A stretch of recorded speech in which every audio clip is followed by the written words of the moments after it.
Does it save a local copy?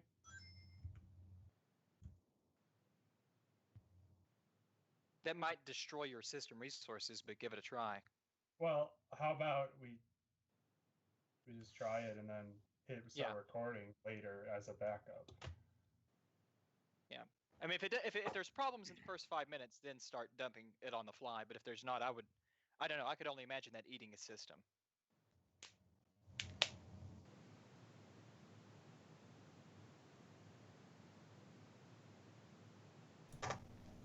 My mic's on. You guys are on. Can you guys talk? Can they Yeah. hear you? Hi. Good evening. Hi. Good morning. Okay. Cool. Rob's an asshole and couldn't get anything right this time, so. Yeah, this one's my fault. Well done making it look professional, though, Nick. You did a great job lining everything up. Yeah, it's what happens when you have to do it in 30 seconds. I've been there, brother. Sorry, guys. I'll take blame for this one. Yeah, no worries. So did anybody hear what Renee was talking about? No, nobody ever listens or reads what I do. Yeah. They heard, but they heard what they wanted to hear and just misinterpreted it. It's so perfect, really. All right, so some people are saying I can't hear anything. I don't know if that's from like 10 minutes ago or what. I don't really care. We're just gonna roll with it. Yep. Yeah. Screw the haters. I think I could hear you guys, so I don't think there's that big of an issue, at least. Okay, cool. Well, I think I see it. Yeah. Let's start from the top. As we tried to talk about last time, I guess we're going to, in this episode, address some of the stuff that happened in the past couple weeks, but we'll try to keep it fresh and not just reiterate what we talked about on the stream last time. Mainly just addressing kind of the concerns that were thrown back at Renee's article that he just made up in order to slander Crix. And for eFame. You forgot eFame. Yeah, for eFame. And that's still Crix, yeah. And Zach's video that he made just to because he gets kickbacks from one of the cable distributors and wanted to get one of them out of business. So we'll talk about all those things. But first, let's go around the round table and make Renee completely repeat everything that he talked about. God damn it. While Bob's stream was screwing us over. Bob, I blame you. Okay. Yeah. So a couple of weeks ago, I announced that I made a revision 0.2 of the triple bypass board, the RGB triple bypass. It's called triple bypass, but it actually only does two things in bypass. But it's a good name, so I like it like that. You're only one off, so it doesn't matter. Yeah, it's close enough. It's close enough. I mean, I'm under the spec, right? So that's fine. Yeah. Okay, so what this is it's an RGB bypass mod for Sega Genesis, and it also is a mega amp for Sega Genesis. Now the mega amp's been out for a while. It's open source and whatnot, so I didn't steal it from anyone. I just put it on there. And the RGB bypass is kind of like the bypass that we've seen from Arcade TV for a few years, but except mine is using the 7374 chip that has the filters on it and whatnot. And there's the fourth channel that we can use to either buffer or unbuffer, buffer or not, C-Sync. So the reason I'm doing a Rev 2 is because I already did a Rev 1 with, this is Bob's Sega Genesis that I completely hacked up, by the way. Okay. Rip his Sega Genesis. The goal of the mod is to remove the RF modulator and to have the mod board exactly the same size as the RF modulator and have a Genesis 2 style connector line up exactly with the RF out on Genesis 1, so you don't have to do any cuts. No cut mod like Bob likes. The problem with this one, though, is that apparently I can't measure, and I wasn't able to align the connector with the RF out. So what will happen on the second board actually is the the Genesis 2 connector is going to go on the bottom side of the board, because when I say I can't measure, it means that I can't account for the 1.6 millimeters of the PCB, which is really stupid of me. But yeah, so what this does is, like I said, it's a... sorry, it was stuck in my headphones. You completely bypass the RGB routing on the Sega Genesis, and you tap in as close as possible to the ASIC to get the least amount of interference possible on those RGB signals, and you get rid of the jail bars that way. So this one actually works, right? We've tested it. The quality is amazing. Yeah, and it's even more amazing if you use a pair of these. Okay, where's my $100 now? Yeah, shout out, dude. No, that's it. So that's what I've been working on. The next time Steve, I order a batch you're totally of PCBs, muted. Yeah.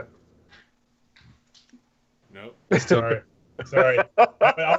I was saying I wish somebody in your camera just like an arm came across with a sack of the dollar sign on it. Yeah. Oh, good. My laundry is done. Yeah. I should rig that for next time. Yeah, so next time I order a batch of PCBs, I'm going to order some of those. My goal is actually not to sell this. My goal is to prove that this works, get proper documentation out for this on my website, and then I'm going to release the schematics, the design files, and the Gerbers for anyone to do as they please with them. I don't want to end up like Voultar and having to support mod work, so that's my motivation for not wanting to sell this. So I'm sorry if somebody was planning on buying it from me, but I'm sure, or I certainly hope, that people will pick it up and produce mod work with this mod board. Well, that's a really fucking noble thing for you to do just do all the work and donate it like that. No sarcasm. That probably sounded a little sarcastic, but and I've actually already mentioned certain things to people without giving away your big announcement tonight, and other people are definitely interested in having them made. So within a very reasonable period of time, people will be able to buy these, from the time that you say, okay, this is done. But yeah, I mean, that's fucking awesome. I'm absolutely dying for this thing. So well done, Renee. Mm-hmm. Thank you. So, are you drawing it up in KiCad? I will. Right now I'm using Protel 99 SE. But I'm slowly learning KiCad, right, at the speed that my free time permits. So the design files that I will release to the public are going to be KiCad. Yep. And so it's going to have a toggle switch for the low-pass filter on the 7374.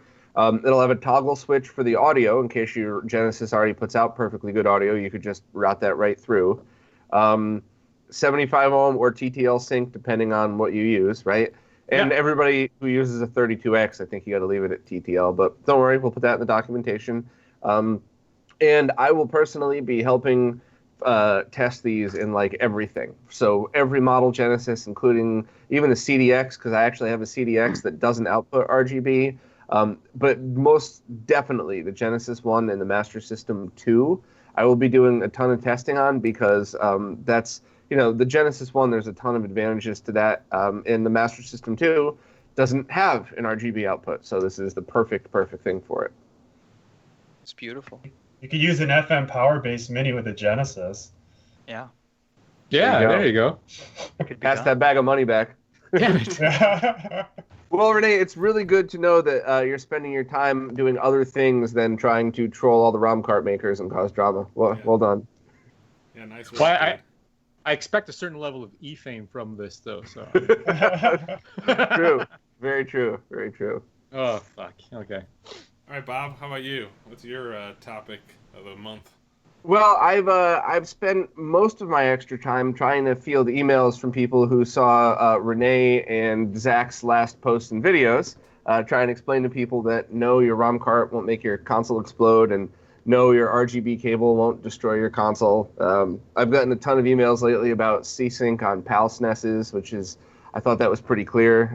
But on a much more positive note, I have RetroRGB 2.0 almost ready for public reveal. So I've talked about it privately. I've hinted at it, but the quick sneak peek is, I guess that within a few weeks, actually, I'm really hoping I'll have something to show by the end of this month.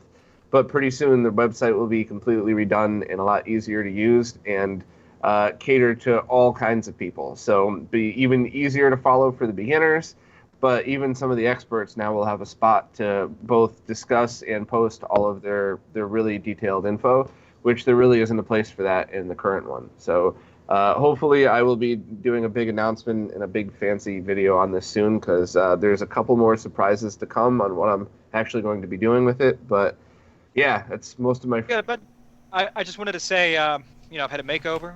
I'm feeling good about myself. Feel like you've lost weight? I've lost weight. It looks like you're in constant awe. 74. The response to that has been outstanding. People are really enjoying the changes, and they're just really liking it.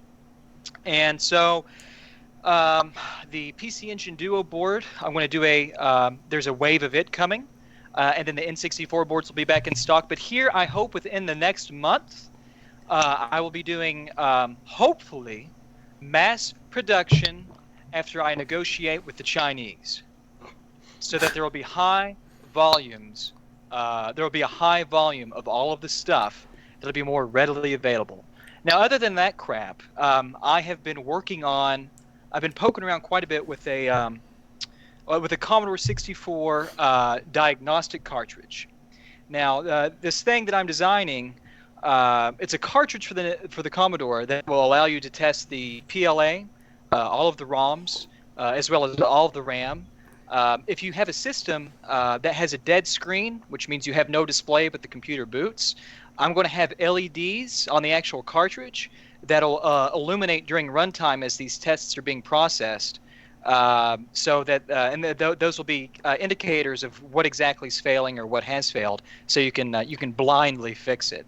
But I'm still working out some algorithms in machine language that are redundant. Meaning, if there's a subsystem in the Commodore 64 that's failed, this test will still be able to run despite that. So it's a bunch of different memory handling techniques. So if half the system screwed up or 80% of the system screwed up, the test can still find 20%, 20% of memory that's usable or what have you, and still run through all of the tests. So that's really what's kind of been occupying my time, other than helping my customers' bodies in a non-sexual way. Two questions. How much, and give it to me? Are we talking about the cartridge, or are we talking about... Yeah. I think that the cartridge, I'm going to... Yeah, I hear you, Steve. I think I'm going to try to keep that cartridge at around $30 or less. I'd like to get it out the door between $25 and $30. And I intend to have this done by September. And that price includes, hopefully, a Commodore 64 housing, a shell for the cartridge too.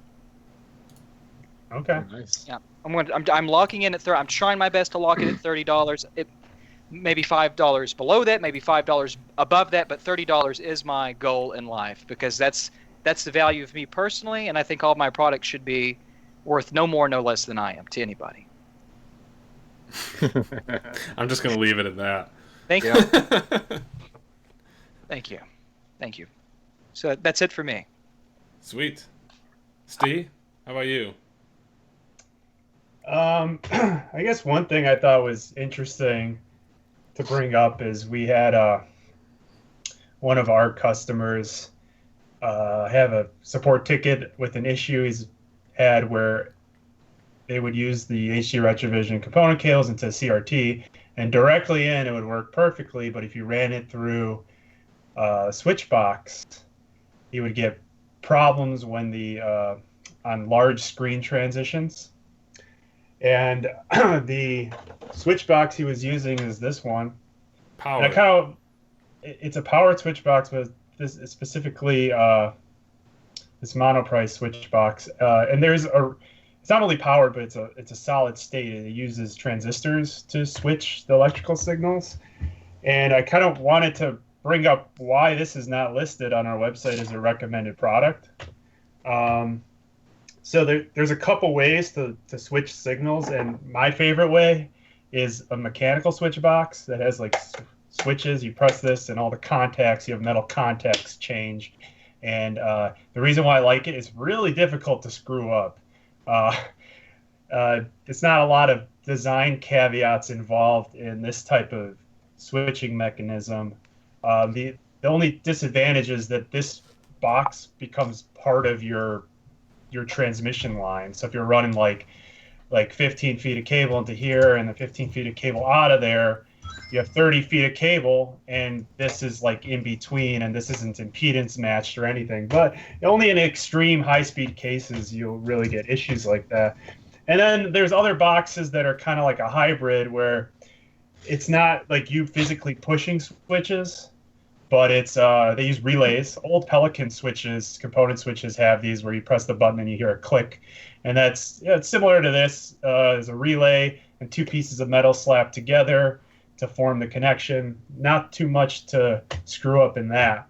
But then what I want to really bring up was that with the solid state switches is there's a lot of things you got to be careful of when you're designing them, and one of them is the reason why that person had issues with this, and that's because there is a signal swing you can put through your through these transistors, and video can swing if you AC couple it. It can swing negative. It can swing quite a bit negative, and when it does that, it's not good. That negative part of the signal can't make it through the switch. It gets saturated. It's like clipping with like amplifiers. It's the same effect kind of.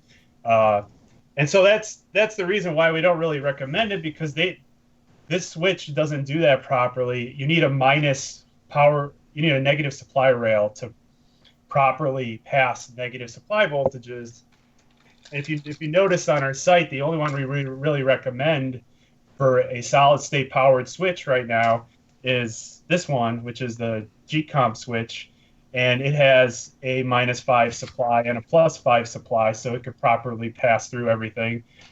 So that person who was having that issue, if they used a mechanical or a properly designed solid state switch, his sync signal was kind of getting saturated when he's passing it through the other ones.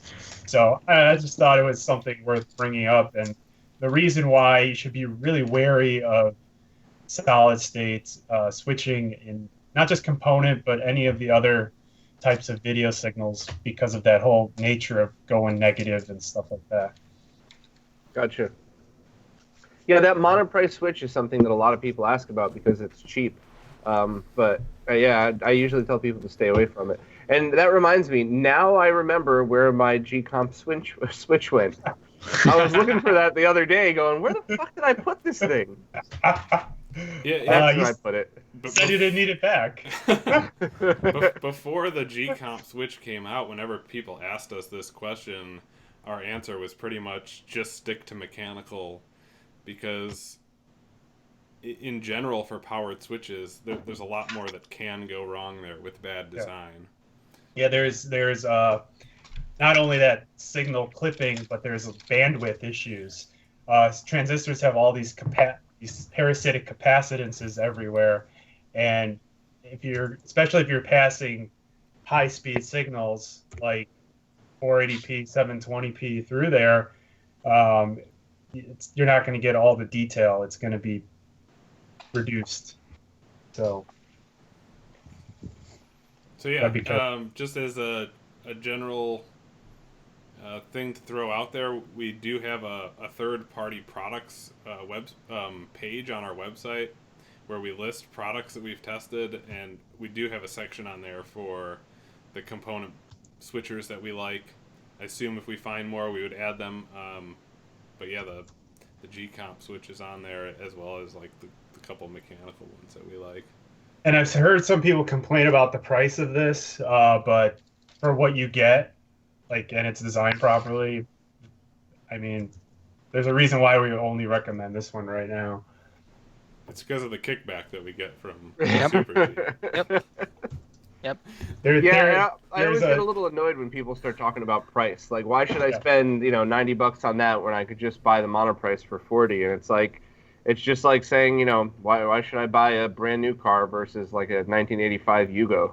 You get what you pay for. Right. Sure. Cool. Well, I guess along those same lines, I was going to kind of talk about just two short things. The first one just being something that I thought might be interesting to people, since I haven't really had time to work on anything technical in the last month, because I guess the last time we podcasted was like 2 days before we launched the cables. And I did a little count today, and since then we've had over 200 support tickets come into our system. So a lot of my time has been monopolized by trying to get those cleared out as fast as possible. Now, most of those tickets are nothing actually serious. A lot of them are things like, can you change my address on my order, or I didn't run the 240p test ahead of time and my cable's not working. How do I fix this? Probably out of those 200, we've only had maybe 3 cable failures, which is like a super low percent of real issues that we've had. So of course Voultar's already in giggle mode, right? Oh, Adam Zay, you sick bastard, you. I'm sorry. Go ahead. Cool. So yeah, it's been a kind of a grind as far as like pretty much every time you clear out a ticket, a new one comes in, and three more come in. It's even more kind of like, there was one point where there was a ticket that had come in, and I was like, whoa, this is actually going to be a busted cable. This actually sounds like something is wrong. And I was actually excited because, for once, I thought we were going to be able to spend our time addressing a real issue. It turned out that one wasn't either. But so that was kind of the first thing I would have mentioned, just to give you an idea of how much work it actually is doing customer support, which is why things like a Dreamcast development get basically completely put on hold when we sell a product. It's very distracting. What it is, it's like, it interrupts that design process, which requires a lot of focus and train of thought. And then when something comes in, and you have to drop everything. And plus, I gotta, if I'm testing something, I gotta tear down equipment and set up something new to figure out what a problem is. Yeah. As a side note to all that, last year, Steve and I, we were fortunate to have kind of broken our one big order into Kickstarter, the July batch that we got in the September batch. So we were able to manage things in Excel spreadsheets. And had we done that now, we would be so screwed. We would never sell cables again. So we actually moved over to a legit customer support ticketing system called Freshdesk, which has pretty much saved our lives because it lets us keep track of all the million things that you wouldn't think of, like tracking numbers and status of the ticket and all that. Last time it was updated, last time you heard from a customer, so that you don't ignore somebody for 7 days. So that's been cool. And the other thing I wanted to mention was a lot of people ask us about a compatible capture card.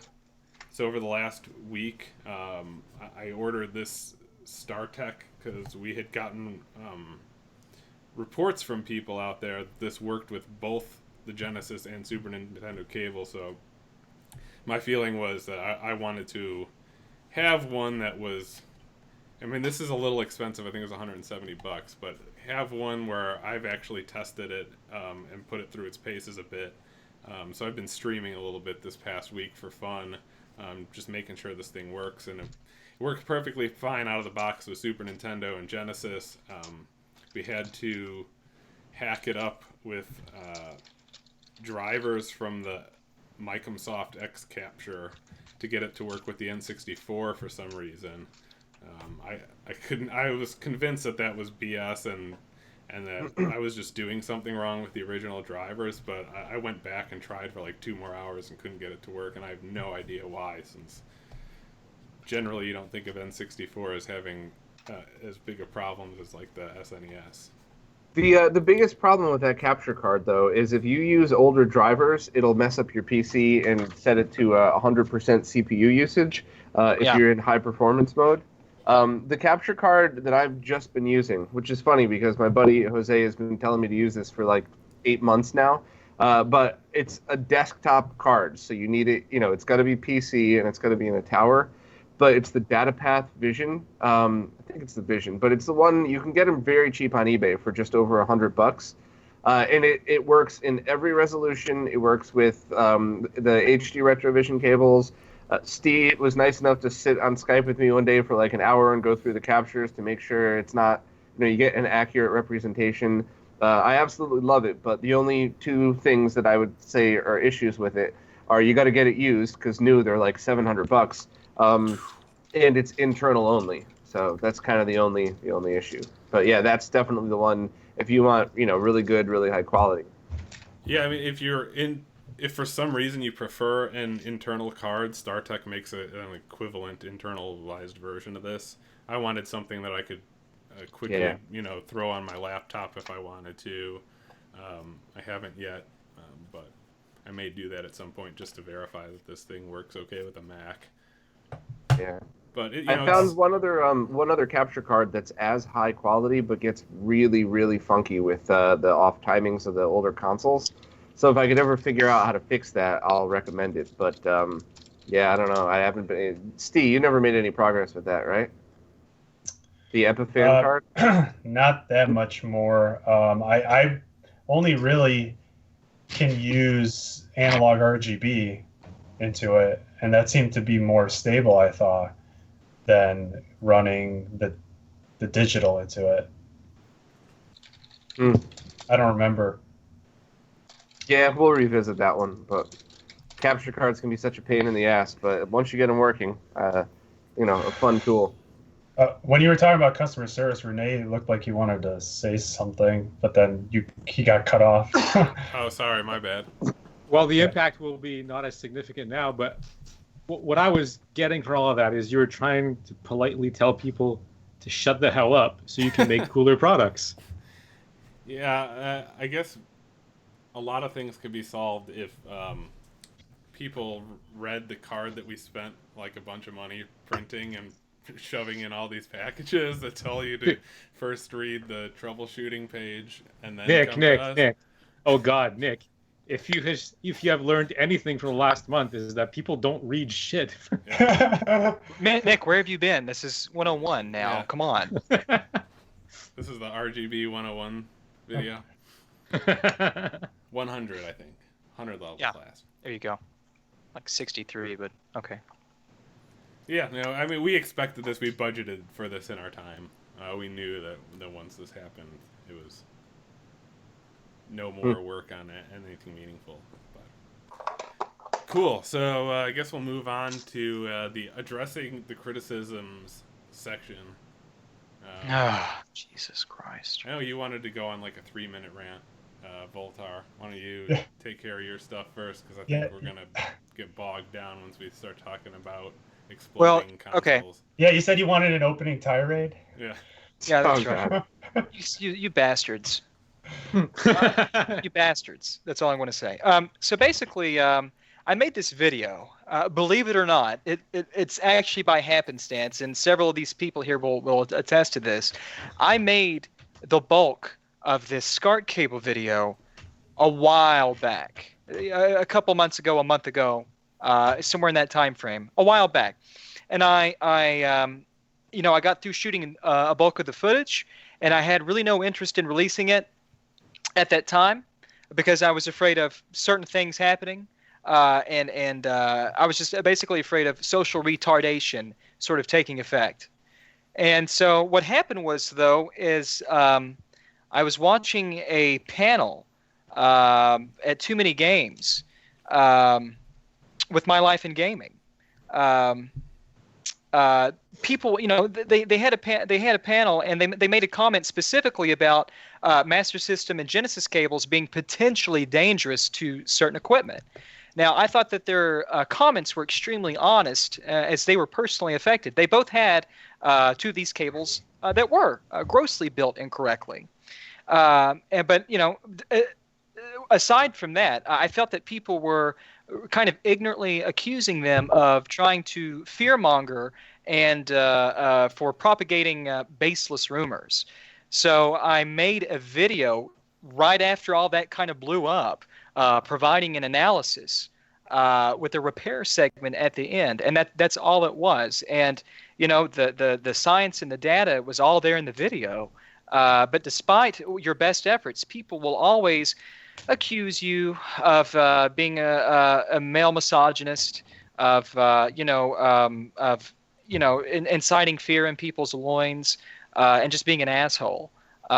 So many things like that will happen regardless of what you do or say. But nonetheless, I made the video to kind of quail any bullshit that was happening on Reddit and happening in a lot of places over really nothing. And despite the video, people still took it the wrong way. So that's, everything in the video is in the video. I mean, it's there. I don't want to talk about that anymore, but that's why I made the video. So that's all I'm going to say about that.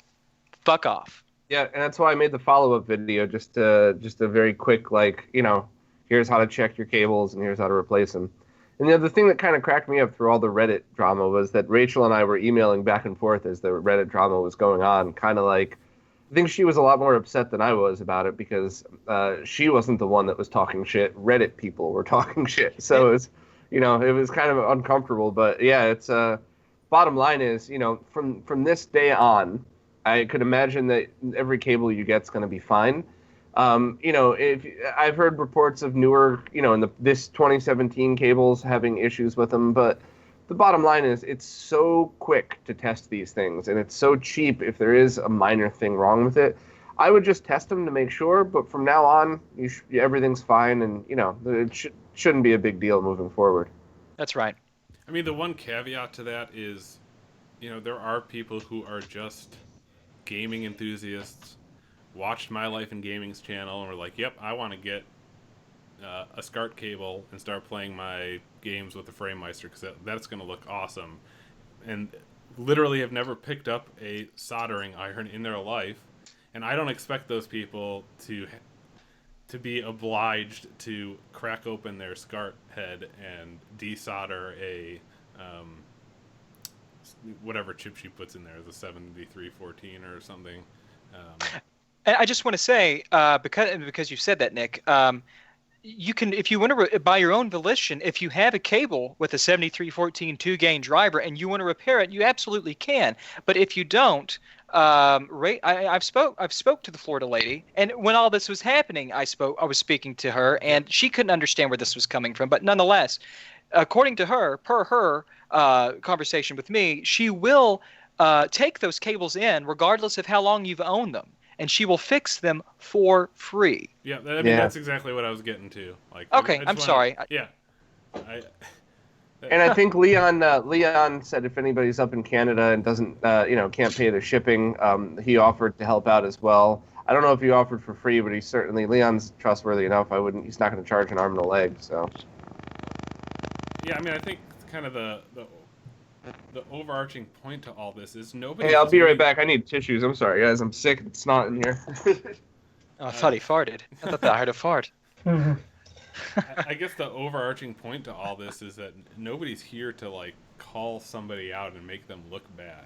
The point is to drive towards what the proper way towards doing things is, so that people don't have to end up shipping their cables back to anyone. And I think we've kind of accomplished that. We've made people aware of the issue, and they can either fix them themselves or send it back, and just really no hard feelings between us and retro console accessories. So no, nothing at all. And her cables aren't.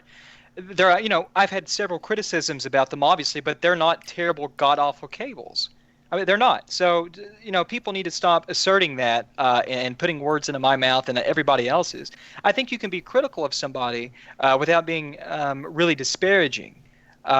So it's just, oh God, my ass hurts from talking about this. But there's other cables that aren't just retro console accessories that have the boosted. Yeah. I remember Otaku, I don't think it exists anymore. That was another vendor that would put a 2-gain. It was either the NCS 2553 or the THS 7314, which is a 2-gain video line driver. They would put that in the cable for the exact same reason. So it's not limited to her, and that's or to Retro Console Accessories, and maybe that's where they got the information from. You don't know, but let's not pin all of this on her. Yeah, that's why your video was more Very generic. Yes. Yeah, That's right. Crack open your SCART head. That part's easy to do, and then if you want to fix it, and otherwise send it back to wherever you got it from. Right. And make them fix it. That's right. So everything's all good on that front. Yep. So let's move on. Let's talk about Renee's hatred of Eastern European countries. Oh. Yeah. And why is he trying to put them out of business? Those fucking trolls, man. Oh my god, and they still won't stop. Renee never set out to start a fight with somebody. He's just posting a technical article. Yeah, I think we should address the most relevant criticism first. Like, the one that really gets to the heart of the matter is, how can you criticize these cartridges when you don't even put a goddamn shell around your turbo booster? Well, I'm going to say anybody who criticizes that about my products is a fucking moron. Because there's actually an enclosure for it. Stone Age Gamer sells one, right? And whoever's supporting EverDrives in that fashion will remember that EverDrives did not start off selling with enclosures as well, right? That's true. Right. Yeah, so I mean, I like to think of myself as more of like an OEM manufacturer. I don't make enclosures. I don't plan on making enclosures. I'm not set up to do them, nor will I ever be set up to do them. But there's a whole bunch of different shops online, not just Stone Age Gamer, that they buy my product, they put a shell around it, and they sell it. Right. So if somebody's complaining that I don't actually have a shell, it's because they're only looking at my website. But if you go to the Stone Age Gamer website, you can get a shell. So another criticism I saw, which kind of makes the same logical error, which is like,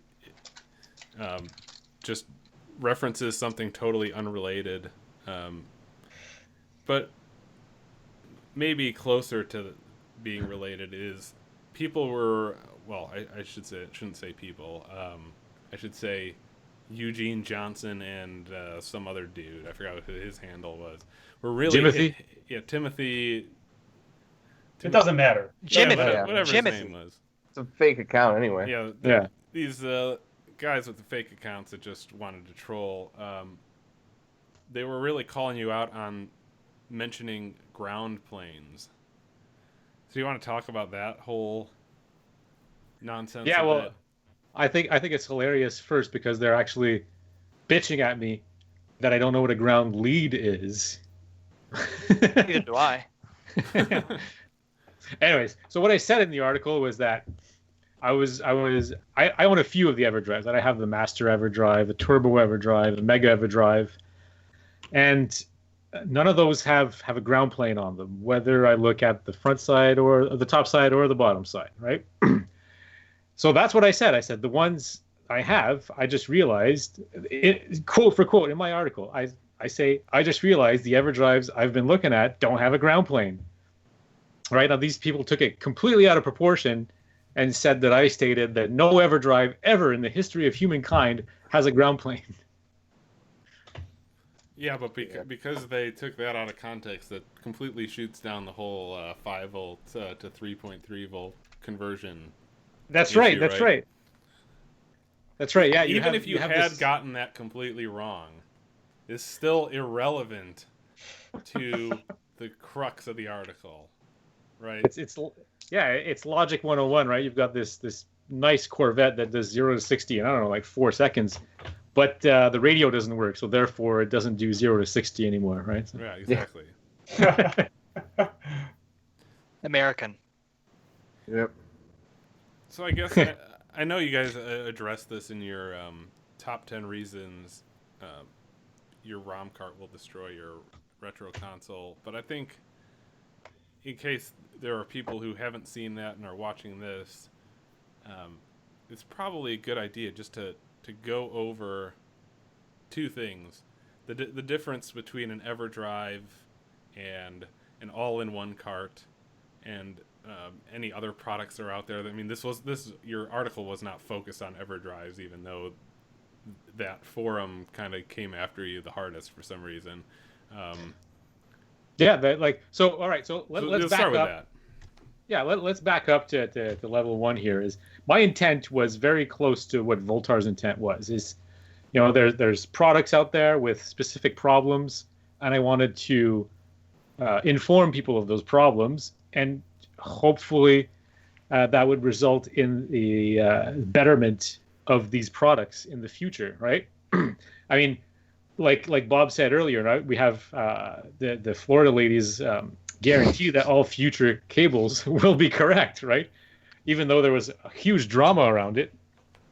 That was my intent too, right? I hate seeing stuff designed out of spec or on the edge of spec, right? Because that's not good practice. So that was the point of my article. Most of the hatred in my article was actually directed towards multi-carts, right? Because I said avoid using some of these EverDrives because they use 3.3 volt flash on a 5 volt bus.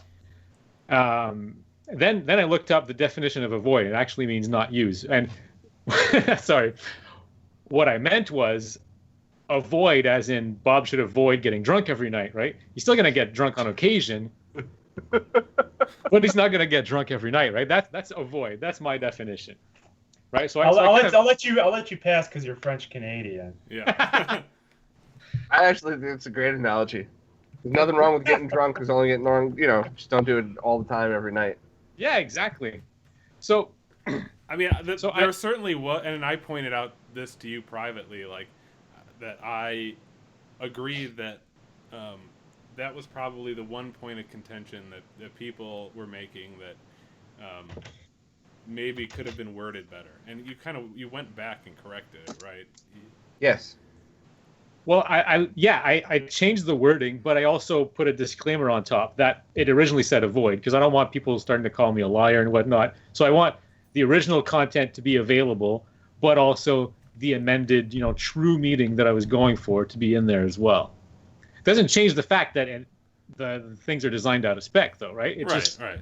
Yeah, it just means that I think you should avoid using EverDrives. Use them sparingly.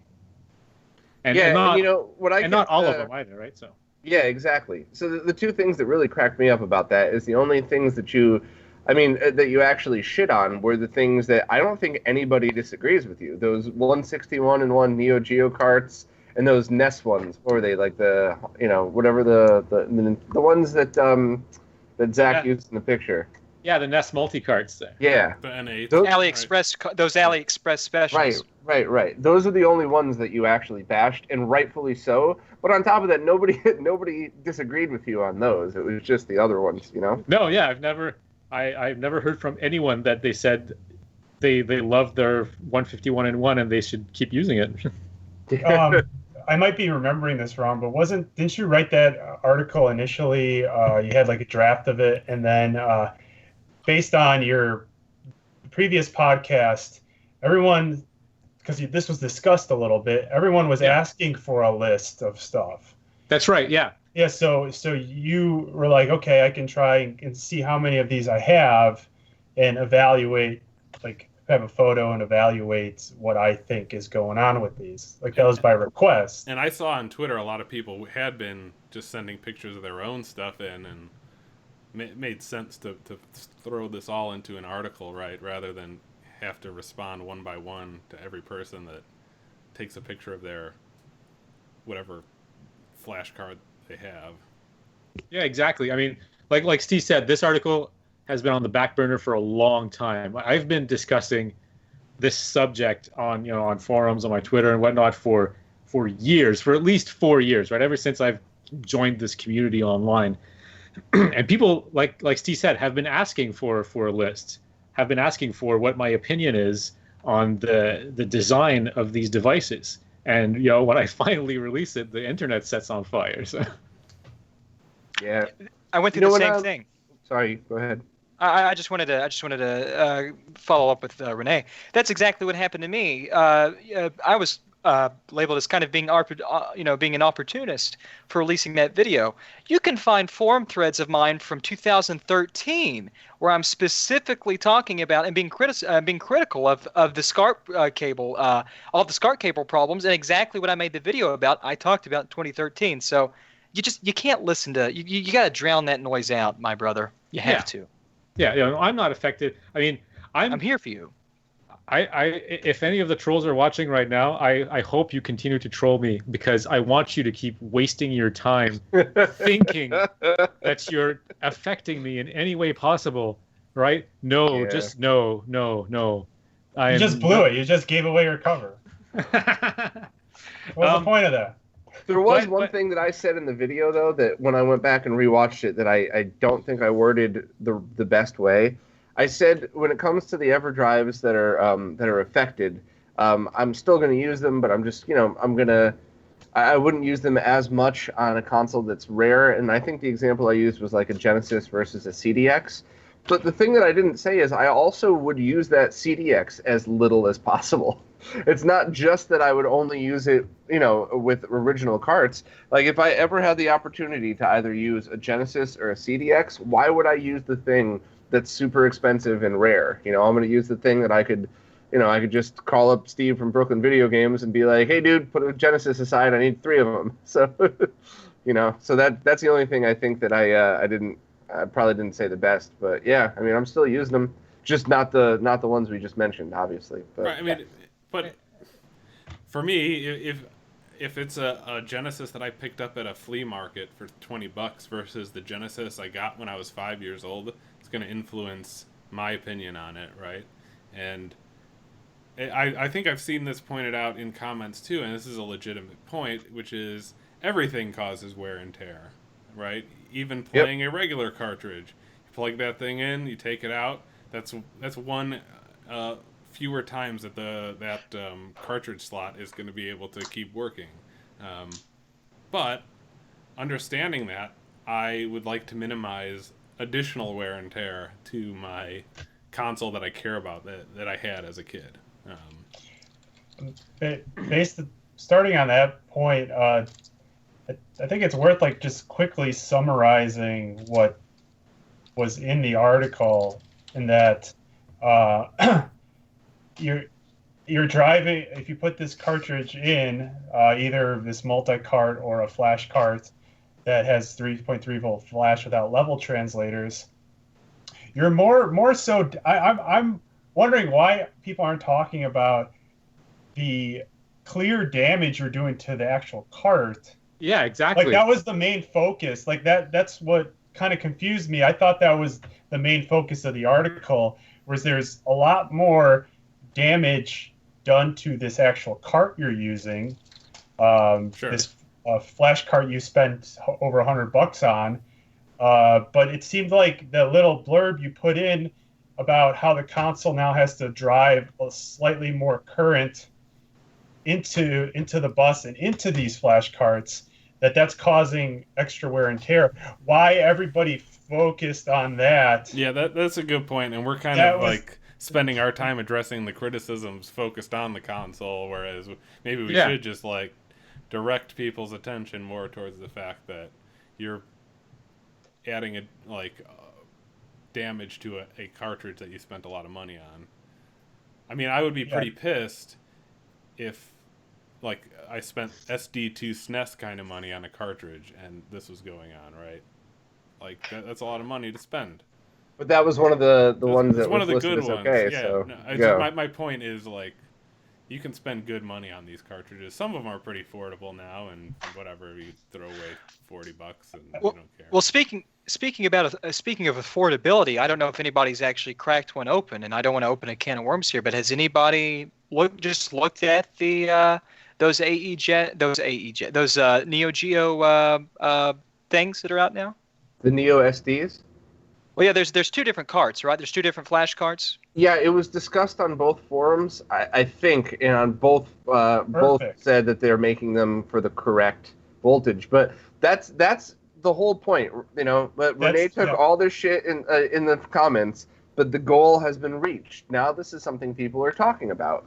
So this is perfect. Yeah, we want to influence design decisions going forward is the main point of all this crap, right? Yeah, that was the other thing I wanted to address is a lot of people accuse me of having some sort of hidden agenda of trying to sell my own flash card, which I don't even, I mean, there's no such thing in my design files in my computer, right? There's nothing close to a flash card. But there is a hidden agenda, and I hope I get quoted on this, and it's been reached, right? And the goal was to get people to question their hardware. You know, is the hardware that I've bought, is it correct? Hasn't been correctly designed, right? Because there are easy ways, which are sometimes bad, to design these things, right? And within just 2 weeks, that's been reached because I've had Artemio send me board scans of certain boards that he's looking at, and he said, "Oh, is this board correct? Is the voltage correct?" And it absolutely wasn't, right? So even if I only answer one of those in my life, I think my article has achieved the goal that I wanted it to by making people question what they buy and making sure that they make informed decisions when they buy stuff. There's another hidden agenda too, right? Is we all want to buy stuff from these people. I would like to give all these people my money, provided that their designs are good. So if we can help influence them to correct minor oversights or flaws in design, it's going to make me more likely to spend money on their shops.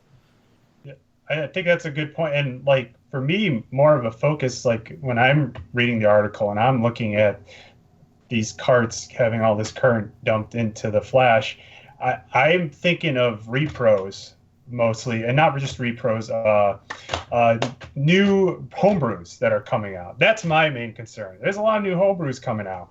I want to make sure that those homebrews are designed to spec, not only in terms of the flash, but the thing we talked about, like I think on the first podcast with the beveled edges, right?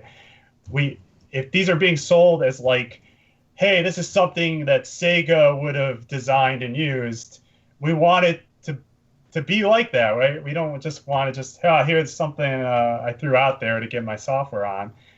We want it to be good. Yeah, and this is actually a very deep point, I think, because if you don't address this now, as this homebrew scene grows, people are just going to copy other people's designs. Right. So, which has been done. Not every homebrew person is going to be an expert on the actual production of the hardware.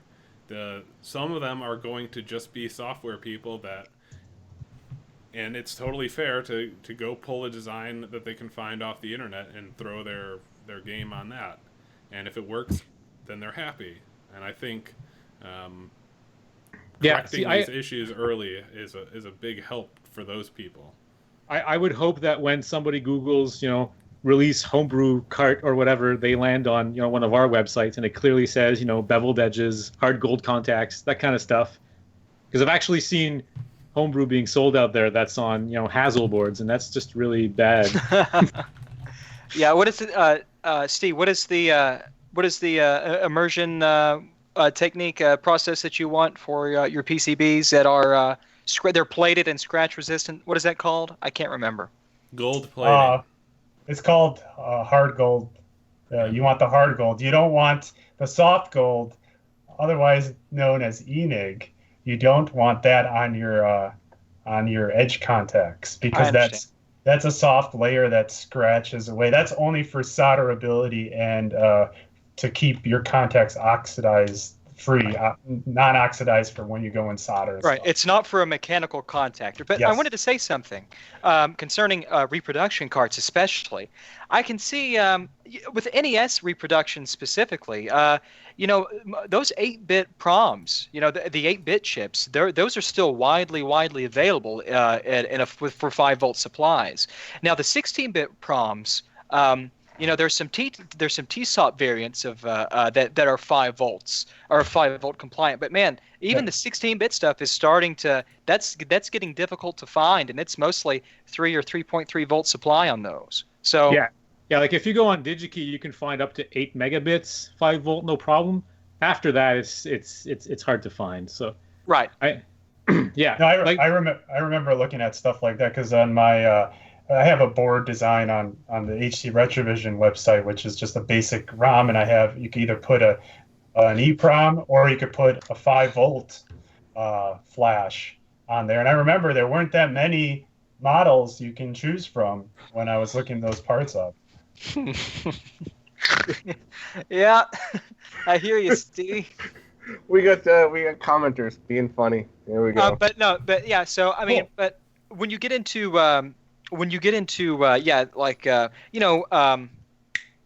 Jaguar reproductions, those are getting more popular. God knows why, but I could only imagine what those PCBs are using or how those are being designed specifically.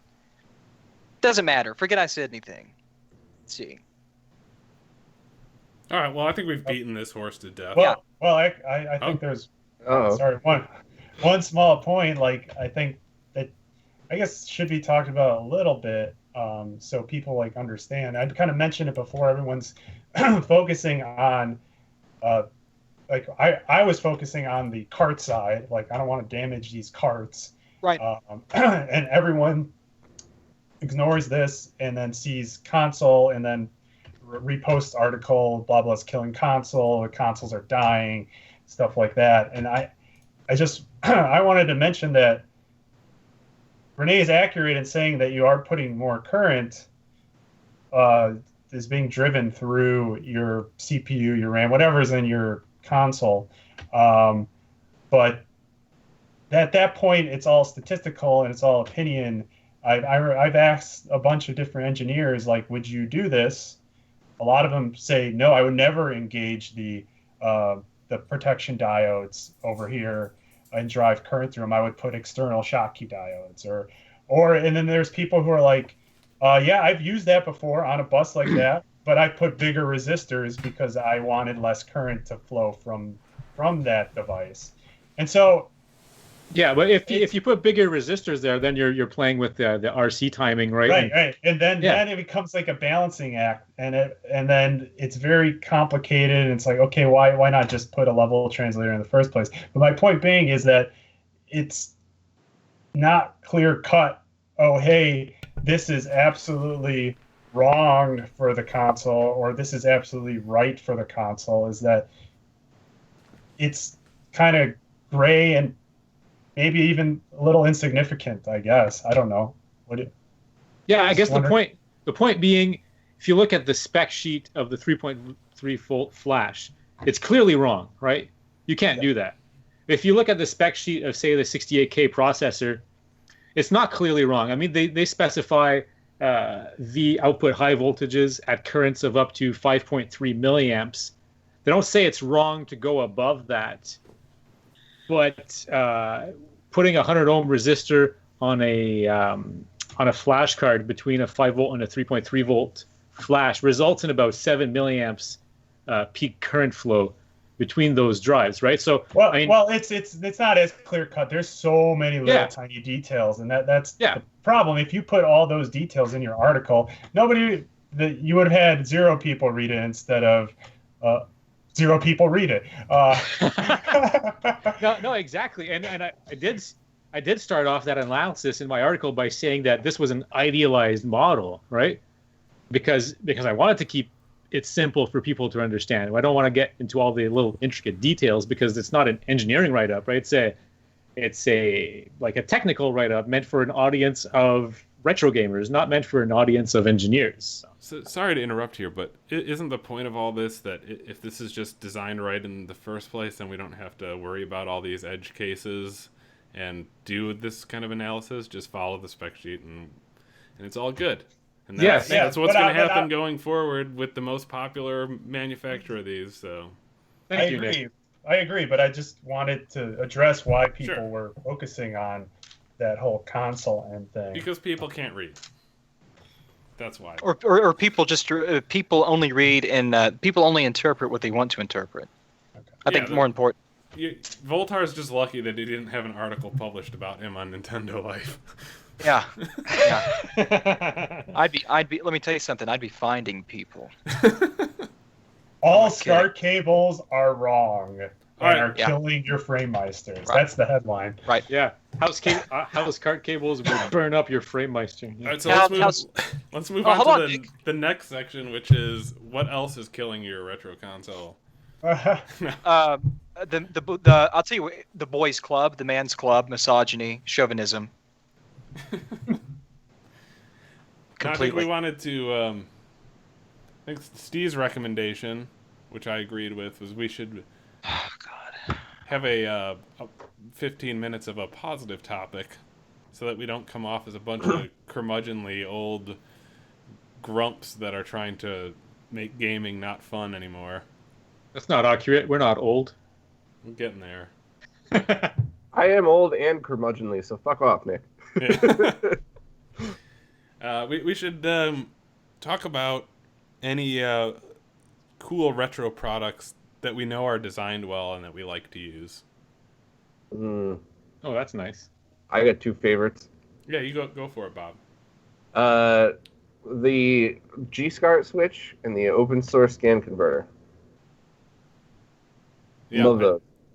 I mean, I messed around with the open source scan converter for a good month, and I mean, other than being like more complicated than it needs to be for kind of your average consumer, I thought it was an awesome product and does a really good job and worked amazing. Like I tried out all the modes, like 3x, 4x, 5x on my my TVs.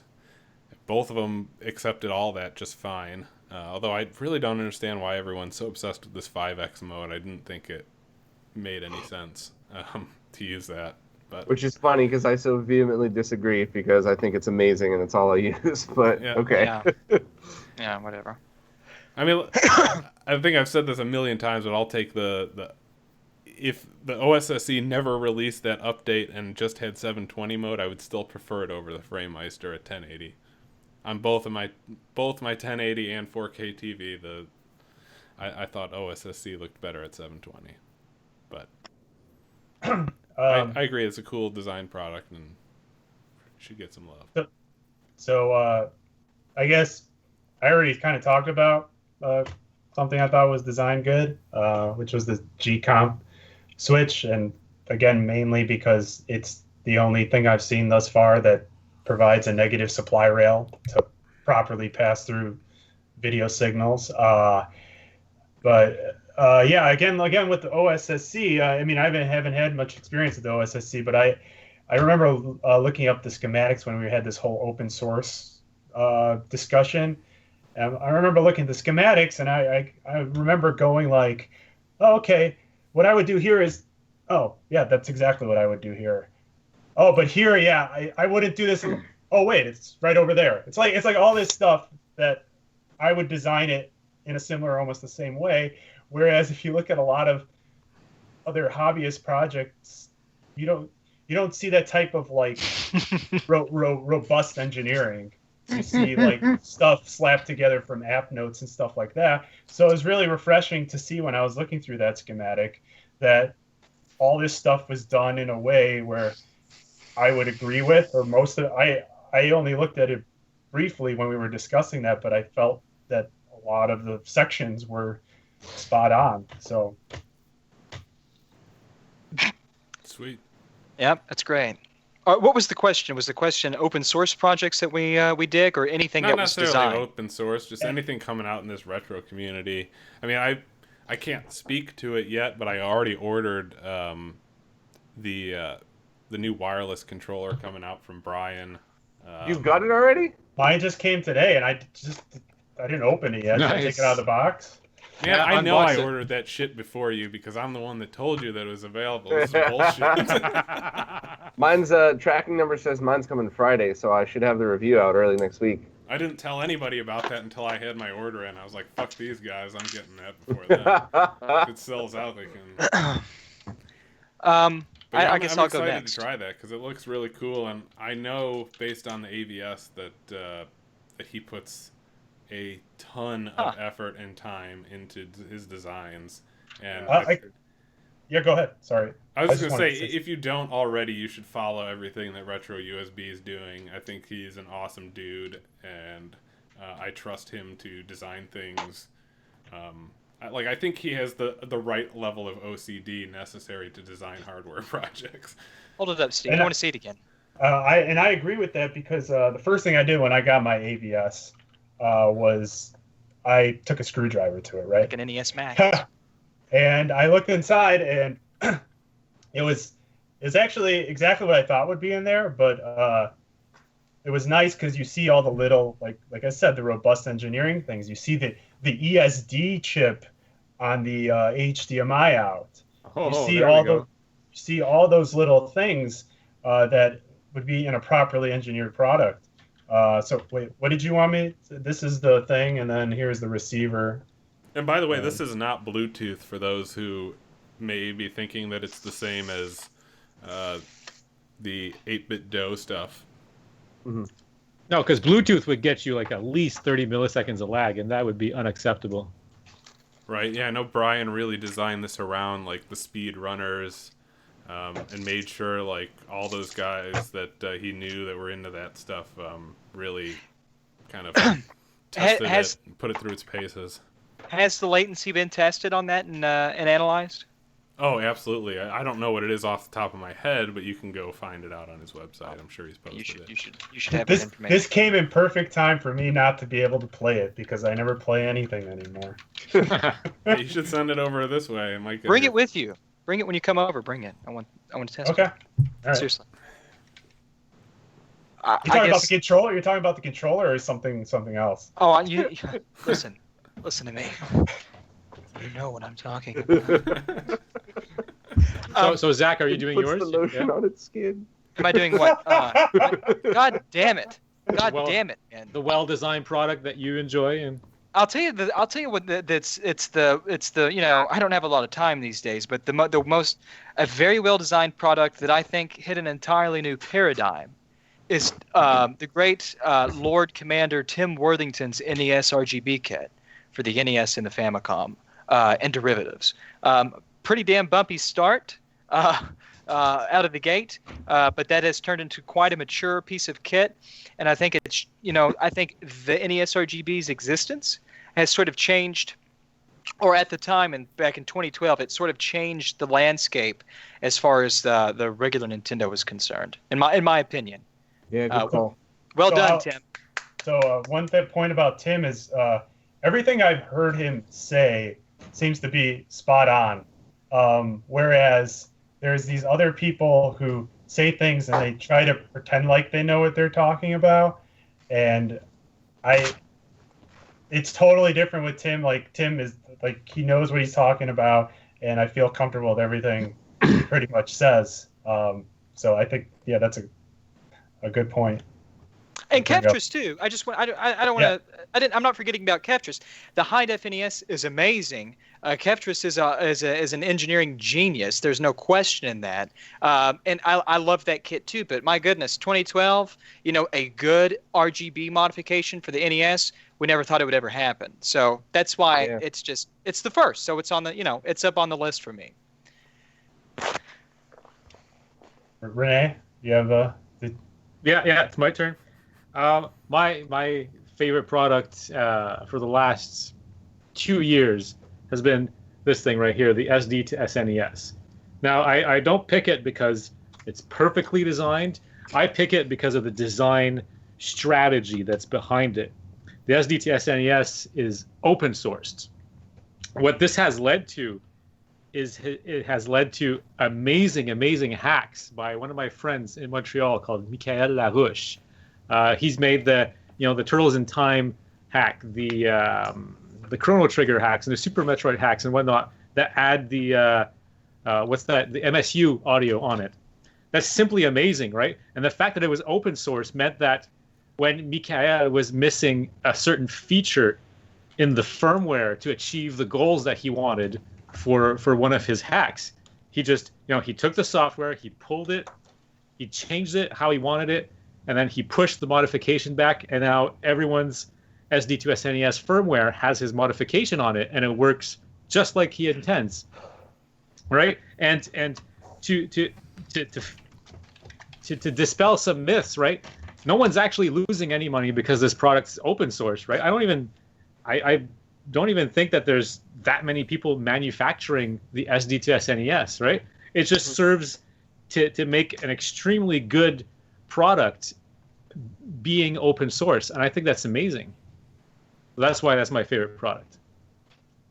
Good call. I got one quick thing I missed on this that I thought was important for this discussion is this is the prototype unit or an early revision that Bob sent me. And I came up with like a list of things I thought could be improved. And when I sent it to Bob and he sent it to Super G, he already had it in his next revision. Like these are already things that he already found out on his own that he already implemented in the next revision. So I think that's important to note. Yeah, absolutely. But also the thing that I get the luxury of being able to talk to all these guys. And when I sent Super G the email, his response wasn't, "Oh, screw you, who are you to tell me what my design is?" His response is, "Thanks for the feedback. I actually found the same things. I'll look into that other thing." Like, that's a great developer, in my opinion. The people that just assume they're always right, like Voultar, they don't always necessarily have the greatest products because they don't take the feedback from other people. So, I didn't hear that, Bob. Can you repeat that for me?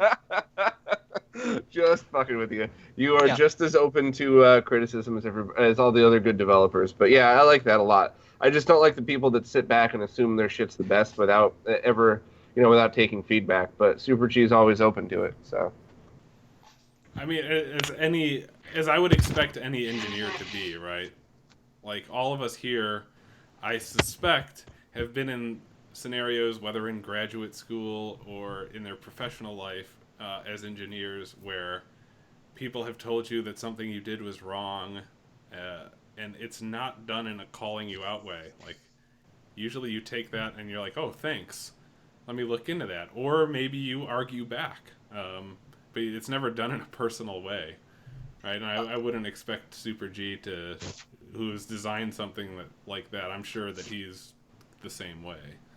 I think the problem is that a lot of people tend to look at their designs and their products as if they're vicariously they're children, and so whenever you have anything, whenever there's any sort of criticism or you broach anything like that with criticism, people take it quite personally, and they oftentimes a lot of people even get offended by that. I never quite understood that myself, but like in 80% of the cases, if you for me personally, if I've kind of reached out to somebody and said, "Hey, maybe try it this way," it's immediate offensiveness. So I mean, your mileage may vary there. Mm-hmm. Yeah, I think the whole design critiquing thing is extremely important. I mean, even just in our group, I mean, Steve points out a whole bunch of mistakes in what I do, and that's great because that helps me make a better product. Yeah, I absolutely love that shit. Every time I send a video or something that's really technically driven, I send it to these guys, and they absolutely destroy me and pick it apart, and I love it. I wouldn't have it any other way because it just means everything I put out is a little bit better than it could have been. Yeah, and being, I mean, we're kind of all victims of this. We're mostly one-man shops, right? And as hard as you can stare at your schematic and your PCB layout for weeks and weeks and weeks, there's some mistakes that are going to get by you because you've been with the design since stage 0. And a fresh pair of eyes, a critiquing pair of eyes, always finds a million more mistakes that you would never find until you actually manufacture the board and go, "Oh shit, this is stupid." Mm-hmm. Yeah, it's like if you're driving to work every day for 3 years and you could do it with one eye closed, half asleep, but somebody asks, "Hey, what's the third street on the left?" You've been doing it so often, you just look right past some things, and it's the same way with design or anything else. So yeah, one example of that was of positive critiquing was the Saturn adapter we made that Voultar pointed out that he has not seen a Saturn that doesn't have S video. So we actually changed, before we went into production, we changed the sync to come from Luma, which prevents additional cross-coupling of color errors. So, good job, Voultar. Oh, thank you. Yeah, hey, that's what I'm here for. You I'm here saved for the your world. body. I'm here for your body. Should we go on to the Q&A Right. from that's kind of built up, or do you have something else, Renee? No, that's it. That's it. SD2NES. It's excellent. Everyone and their mother should own one. You didn't get one of those like super customized ones from Stone Age Gamer that's got like Hey, just real quick. I don't mean to interrupt here, but for the SD to SNES, this might be kind of important. There's a really cool there's an op amp parasite board that you can add to that thing that'll fix up the MSU audio. That might be something worth talking about there for a second. Yeah, I got a page on my site dedicated just to all this stuff. Basically, it's if you have the latest revision, then you don't need any of it. It's already just built in. But if you have any of the older revisions, you can get an upgrade board that actually the MSU audio is clearer, as clear as the latest version, and it's the correct level.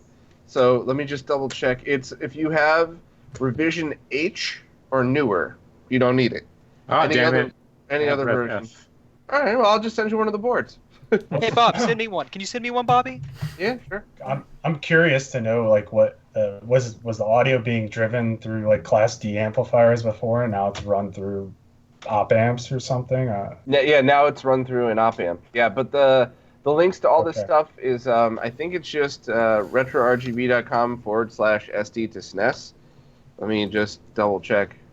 Yeah, that's it. retrorgb.com/SD to SNES. And it has the links to everything, including the PCBs from OSH Park, as well as all of the components that you need to assemble it yourself, and links to the instructions. Cool. Oh, good. That should be Very pretty cool. easy. cool. Are we on to the questions? Sure. Can I ask the first one? Because there was one that certainly caught my eye in the list. Yeah, go for it. So I guess it's about this the 7805 voltage regulators, and somebody had asked if there are any good replacements that don't get hot. And I just think it's worth talking about that other voltage regulator that people were trying out for a while, myself included, that we figured out was causing interference on some consoles. Or if Damn not it, I most. wanted to talk about that. Well, I'm asking the question, but you guys talk about it. I actually I was talking to Try from My Life in Gaming about that in regard to Voultar was involved with this, and I looked more into those modules that Tim sells on his website. And if you look at the specs that are listed on these Murata modules, they claim a 19 millivolt ripple on Really there. low. And I don't know if that's the case. Like, this is something that me and Voultar might look at and measure under load or something. Because that's our assumption that these things, they're switching regulators, so they have ripple noise. So that's the assumption that they're causing this interference that's been happening on these consoles. Because if you put the linear regulator back in, you don't get it. So it's got to be something with this. But based on the specs, it shouldn't do anything because that's so low. So something's not adding up. I know that I first saw that on Tim's website, and then Bordy was testing it. And I tested it on a few minis, and I had given some to friends to test. People with pretty discerning eyes, and nobody said anything bad, and I didn't see anything in all the screenshots and everything. But a few other people I heard installed the same thing, so the same link from DigiKey. So it's not like we were using a different product. And immediately they were like, "There's this diagonal ripple going across the screen." You know what I'm sorry, Bob. Go ahead. No, that was done. Yeah. Okay, what I think might be happening too is the SNES Mini with a regular cartridge doesn't put quite as heavy as a load on that switching regulator than, say, a NES or Famicom that's coupled with an NES RGB kit, which is then coupled with an EverDrive or a Power Pack or something like that. So I think that the load differences here that you're putting on the switching regulator may have that might be just a variable as to how much noise that you get. Because Steve did look at it, and the ripple is very low. It's actually very good. Now, either they're telling the truth in their data sheet, or maybe there's some additional. Typically, with stuff like that, there is additional components, like in an application circuit, that you must get, that you must have to yield those results. Well, those aren't in that data sheet, but we just don't know. We're gonna test it and play around with it, but you got to put it under the scope under different loads and right. take a look. Right, and then exactly. So we're definitely going to look into that here soon, sexually. Because it's I guess I haven't found a SNES scenario yet where where not having the heat sink would make it better. Obviously there's a few mods you could put in that there's like, I guess having more space would help, but it would be a help with the NES. So I guess what I'm saying, it's not a big deal. Just use the 78SO5 for the SNES, but it would, for those top loaders, it would be easier to not have the heatsink if possible. I don't understand this fascination with removing the linear regulator and replacing it with a switching regulator. Maybe it's just me, but as far as performance and everything else is concerned, other than the heat that it generates, why would you... someone explain it to me like a 3-year-old real fast. Why do you care, and why would you go to all that trouble of replacing a perfectly good design with something that doesn't generate a lot of heat or as much heat? Handhelds, definitely. Somebody that wants to make a custom handheld version.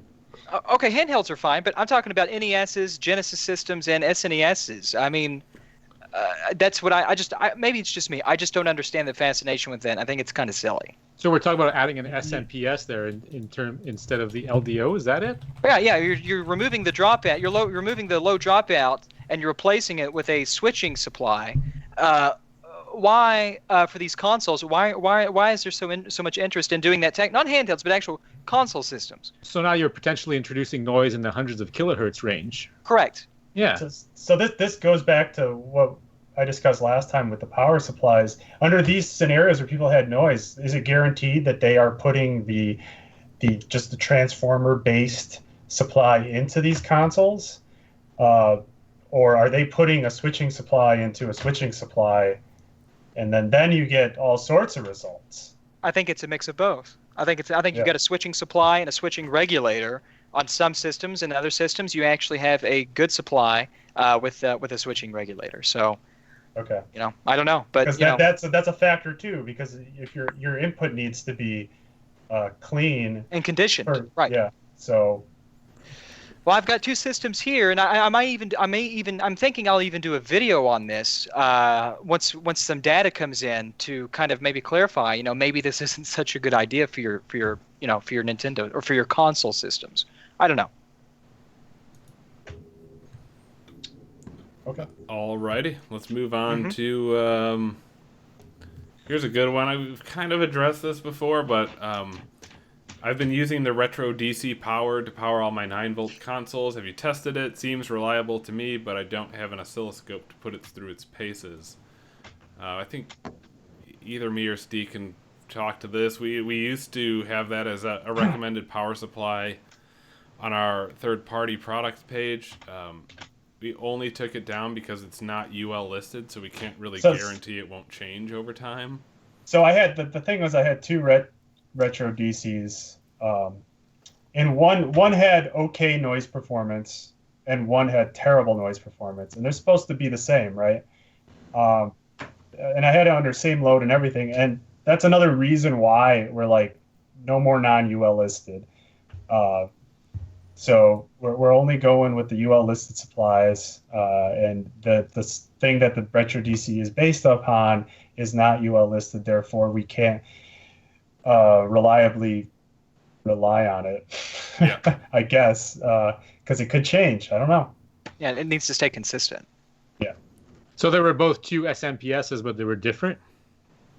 The noise was different. I think when I cracked them open, they looked the same, but you never know if there was like an inductor that just its ESR was different that they swapped out, and that could change everything. I mean, I think the point or the answer to this question would be if you're using it and you're not seeing noise issues on your game, it's probably fine. Like, it's just going forward, we have no way of guaranteeing that it will continue to be fine because he's sourcing those from a non-UL listed manufacturer. Yeah. Right. Yeah, I've had some for a long time, and that's I use the one I've had for years. I did some initial testing with it.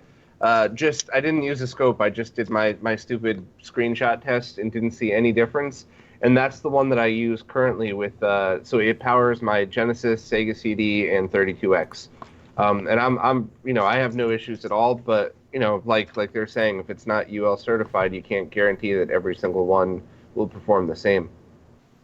So part 2 to this question is he's looking for a solution that needs different voltage than 9 volts. For example, PlayStation 1, 2, Saturn, Dreamcast. I find there are 2 problems. One is that original power supplies are getting old and unreliable, and the other is that many of them are either 110 or 220 volts, not 100 to 240 volts. Not universal. Like, right. He was specifying a range there. Yes. Yeah. Right. Although I have seen people concerned that like something will say 100 instead of 110 or 110 instead of 120, and they're kind of worried about that issue too. Right. So we may want to speak to that. And then he mentions the Pico PSU and has tested it with the PS2, but he just wants to know our thoughts on this topic. Is the main problem is how to get a 12-volt line to 9 volts, or I assume it's 120. Speaking of the Pico power supplies, I've been playing quite a bit with those. I've stuffed one in an Amiga 500, and I've done a bunch of tests with it in other places. There's variations on how those are assembled and constructed, obviously, but from what the one that I have, if it's coupled with a very nice 12-volt supply, it's actually a very good performer, in my opinion. So, maybe we should. I mean, people that love DIY stuff, maybe they should look into a really nice 12-volt power supply and couple that with a Pico unit. Because I'm doing it and I love it. So that takes care of 5-volt and 3. 5, 12, minus 12. And his intent is to plug in a DC into the console instead of an AC. Like the AC would be on the outside. Do I have this correct? Like he wants to replace, like in a PlayStation, like the power module. That's what it sounds like to me, right? Yes, that's what it sounds like. I thought he was referring to the PS2, like a. Oh, I'm sorry. Go ahead. Yeah, I was thinking the PS2 Slim that has the external power supply. He was wanting. He's talking about consoles with internal power supplies. Correct. And he wants to replace those. I know for the Dreamcast there is an Indiegogo, although I mean I'm not endorsing it by any means because I don't think any of us have looked into it. But it's called the Dream PSU. It looks like it's they're trying to raise like $5,500. Supposedly it's a power supply that runs a lot cooler. Some people have asked me questions about that on Twitter, and so I tweeted to the creator of that, or the Twitter handle that's posted on his website actually, yesterday morning about if he's got any test data or whatever it is, to show the noise performance or whatnot of his power supply, and I haven't got an answer back, so I'm kind of worried about that. Switching power supplies are really hard to get right. Yeah. I mean, you might want to take a look at it, Steve, on the Indiegogo. I'll send you the link later. I spent 2-hour layout reviews just relaying out traces that are a couple millimeters long to make them less than that, to make sure the switching node is small and tight and you're not generating all this crazy noise and conducting back. And it's very difficult to deal with. That's why I never want to design a power supply. I think we won't have any problem avoiding that. Yeah, but I don't think we talked about this question or we didn't give a good answer for this question yet, where he wants to replace that internal thing, and one option I guess was to what's in a PS1 Voultar? What rails are there? What rails go from that power board to the main board? Now, the PS1, and not like the PS Mini or anything like that, but the PS1, with the first revision of that thing, you have a 5-volt supply. I can't remember, Steve. What do you have? I know you have that standby supply in the audio file that isn't in any other PS1. But is it a 12, 9, and a 5? Or is It could be. I don't know. It's not 3.3. It's not 3.3 though, right? So his goal for using the Pico would to be generate 12 and 5, and then now he's asking, what do I do about the 9? How do I get the 9? Okay, I'm sorry.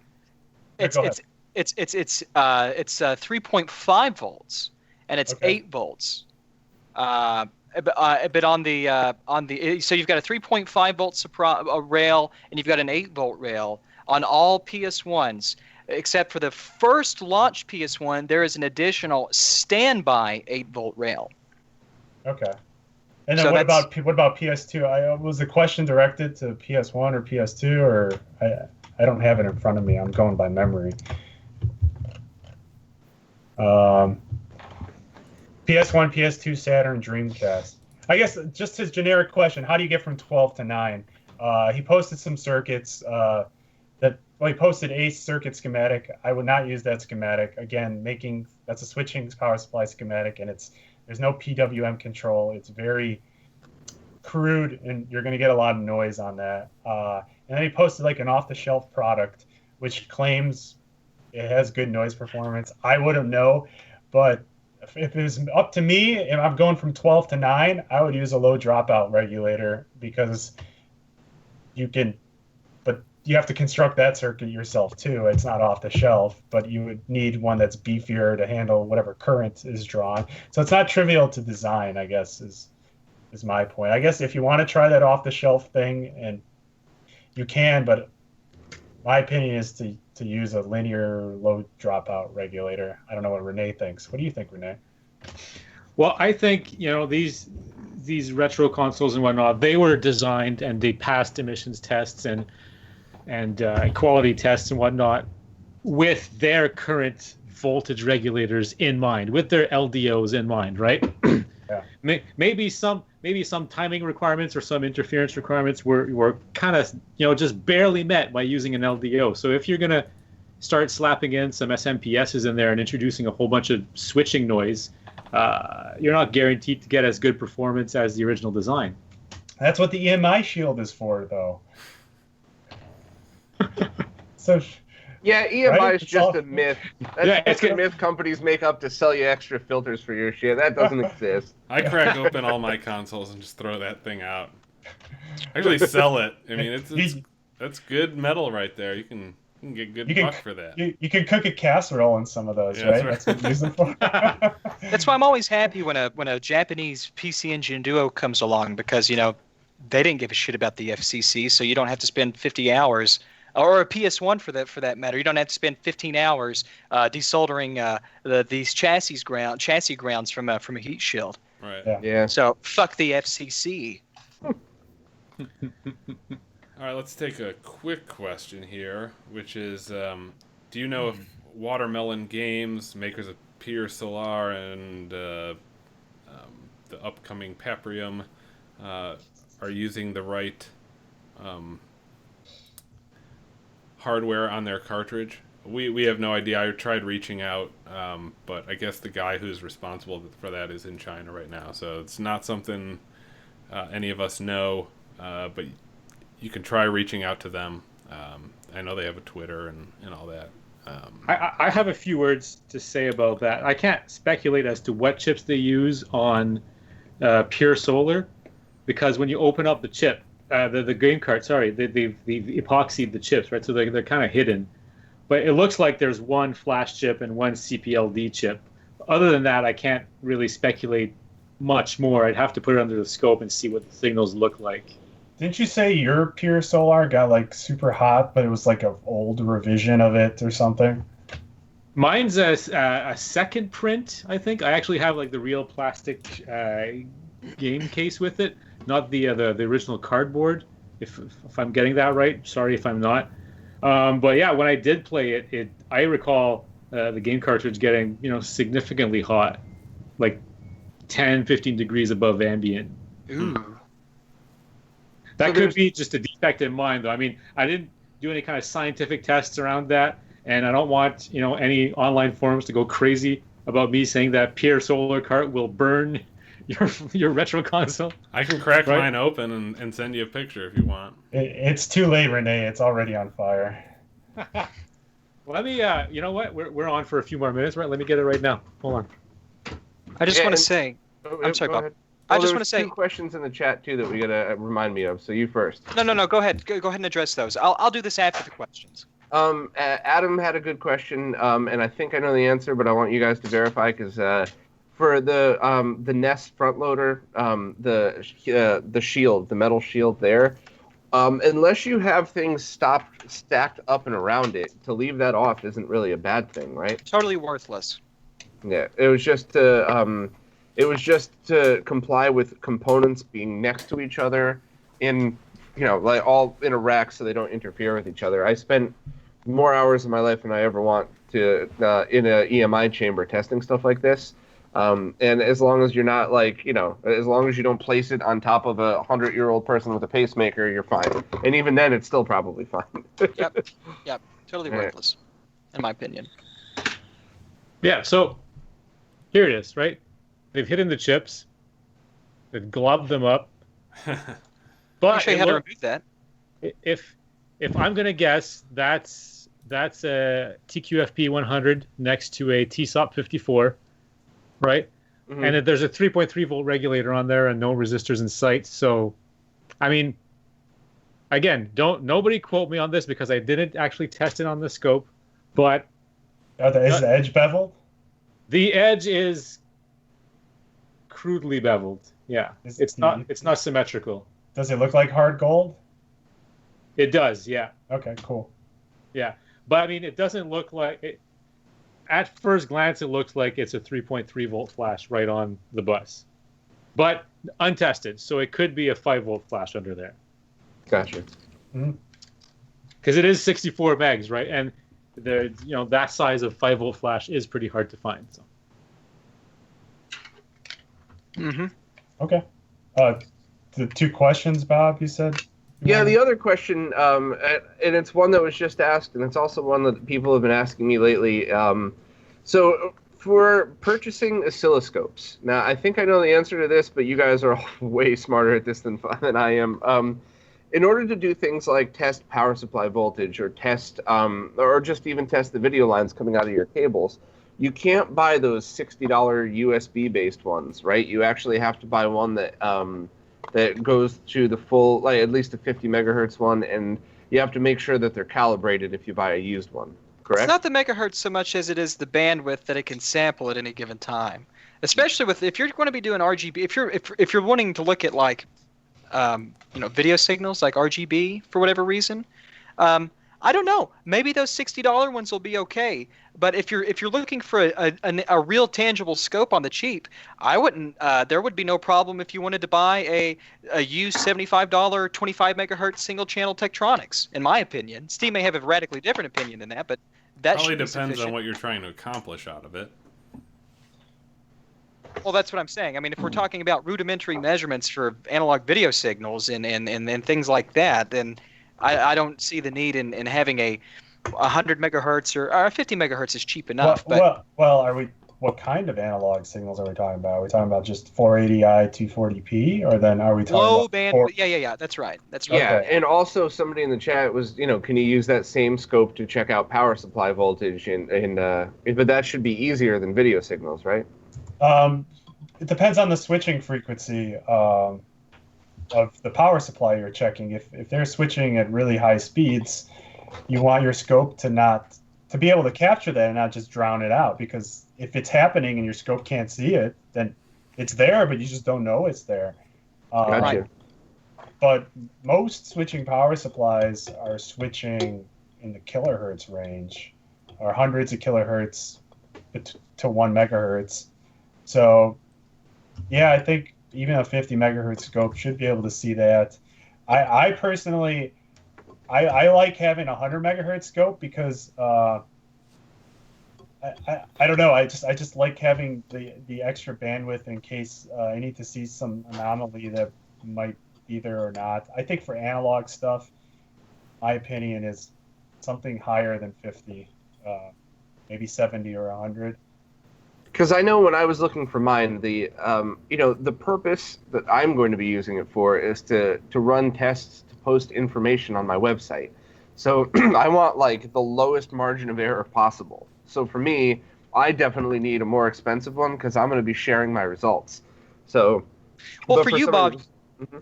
I'm sorry, I didn't mean to interrupt. Go ahead. No, I that thought was you it. were done.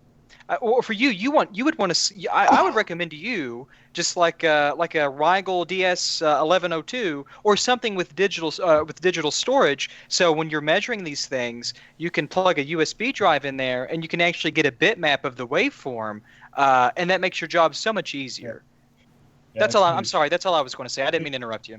I No, use that was it. that I use that Rigel scope most of the time for scoping stuff out and just looking at stuff.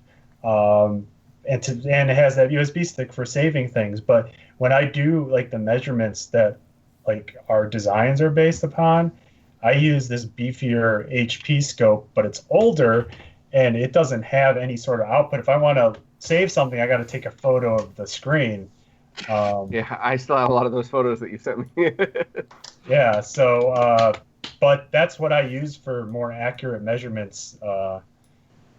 So DC measurements. A lot of times you'll have like your peak to peak, right? But it's really like offset down here because your offset is off. It's goofy stuff like that. So Maybe after I get my scope and I start doing these testings, maybe I'll, as money allows, buy some of these cheaper ones and do comparison tests for things that retro gamers would use them for, just to see if I get the same results. But that's a few months away. Somebody else in the chat asked a great question that we should have actually talked about before, and I don't know why I didn't remember this. Corpse asked, if a console is fit with an internal board, so NES RGB, a one-chip bypass, like Voultar's boards or anything, are the required caps and resistors for each SCART cable redundant? Do you remove anything found in the cable? Now, this is something that Zach and I always argue about, and is my personal opinion that if you have, like, for example, a SNES multi-out jack, that means you're going to be using a SNES cable, and you should make the output of your mod output just like a stock SNES. That way, there's absolutely no way you could screw up and plug the wrong cable in the wrong console. So that's my opinion, is just make sure that your board is outputting, TTL sync and the same exact video. But if you have a custom connector, so like I use the 8-pin DIN one that's in the Mini XRGB Mini all the time for stuff, I would actually set it so you don't need anything in the connector, because that's a non-standard cable. That's just something you buy off the shelf. Retro Console Accessories sells them with no components in them. So, what's you guys thought on that? And then Zach, argue your side, because I know we always disagree on this one.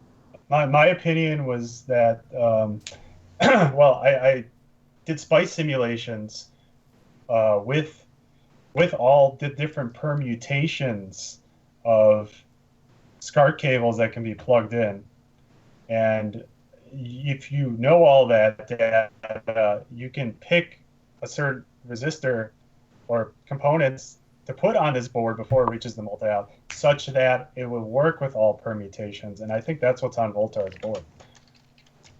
That's exactly right. That's exactly right, Steve. Once again, flawless. That's it? You're not going to talk? There's really nothing to discuss. I mean, I've went back and forth on this for 6 months, and I believe that, I was initially to the thinking of the system outputs a logic level C-Sync signal. It should be on the burden of the modder to remedy this and shape this in any way or form that the customer wants. If we're ever going to have standardization in SCART cables, we're going to have to start adhering to some rules. So, do we want everybody to design cables with attenuation networks in them, or do we want to handle this on the console side of things? That's the question you have to ask yourself. Now, the caveat to that, I guess the con to that is, if you're shaping C-Sync and you're attenuating that out and impedance matching that out from the console side, then what you're going to have is you're going to have a system that's only going to work with equipment that's designed for 75 ohm source terminations. Now, if you buy another monitor, or if you have some sort of ignorant ass Extron apparatus that you buy, and it requires a logic level or what's that high impedance signal, then you've done the mod to the console. How on earth are you going to use this with this new special device? Well, you can change the mod in the console, or if we were using cables, it would just be a modification or a new cable to address that. I'm still on the fence on this. I think the way you have it now on your boards, I looked at all the possible scenarios, and they should all work. Right. So, right. And the whole thing with all of my designs is that I fought myself on this for 17 years, but I am trying to accommodate everybody in every plausible situation so that this isn't an issue. If you need the logic level, short the jumper. If you want 75 ohm impedance, keep the jumper open. I don't know. But my point is that if you're driving a logic level input, high impedance input, your resistor is still going to allow it to work. Yeah, sure. Yeah, you can. Yeah, you can. So keep I can't even imagine a scenario where someone would need to short the jumper. Right. I don't know. I mean, but you never know. You never know about people in this world. Jesus. That's all I have to say. So, Bob, I really don't have an answer. I don't have an unequivocal answer for you. I'm. Oh, Jesus Christ. Well, one thing I'm still on the fence. absolutely sticking to, though, that I'm not. If you have a connector that's not already in a retro console, so like I keep mentioning the 8-pin DIN one, do everything on the console side. Everything. You want a straight pass-through cable, and you don't want any components in it at all. My only argument is if you're using a connector that's already been in another console, don't confuse those, because if you put a straight, like if somebody did all of the, like Bordy's board for the SNES has the option to have all of the components on the board. So then if you made a straight pass-through SNES cable and you plugged that into a stock SNES, you're going to get, a really shitty signal coming out of that. So you mentioned, you said 8-pin DIN, but you meant 8-pin mini DIN. Mini DIN. Thanks, Steve. Okay. Yeah. See, so my opinion on that is going to be, if I'm putting a mini DIN 9 on the graphics booster, and I'm clearly saying that it's a Genesis 2 connector, then it absolutely must abide by, the signal specifications of the Genesis 2, because people, and I was counting on that, right, for people to reuse some cables that they already have in their stock. So for my case, it clearly has to behave just like the connector I'm referencing, like Bob says. Anything else would be, kind of cheating the customers. And I think this is why we prefer these modless solutions whenever possible. Because if you are getting something modded, you implicitly have to understand what is going in there. And that means you have to understand what kind of cable you need in conjunction with that. Either way, I think you whether it's done on the mod side or on the cable side, you have to know what's going into your console first of all in order to make that call.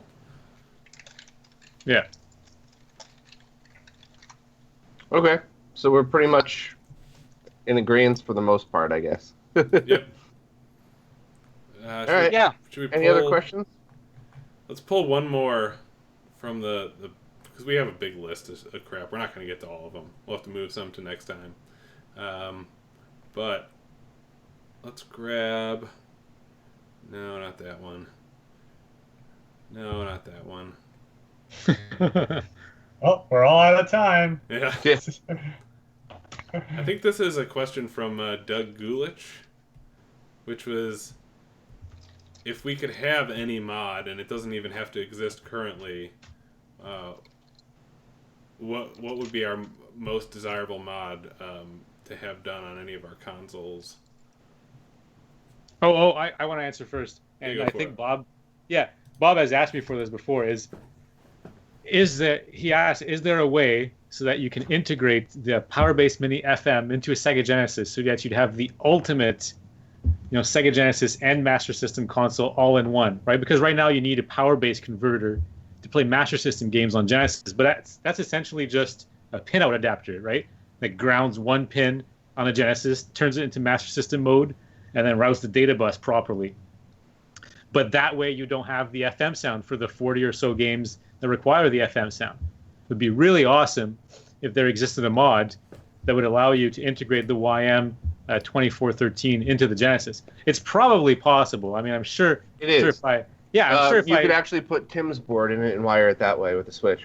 Yeah, I'm sure if we took the time, we could make a one-purpose board that would do all of that. But I don't have that kind of time.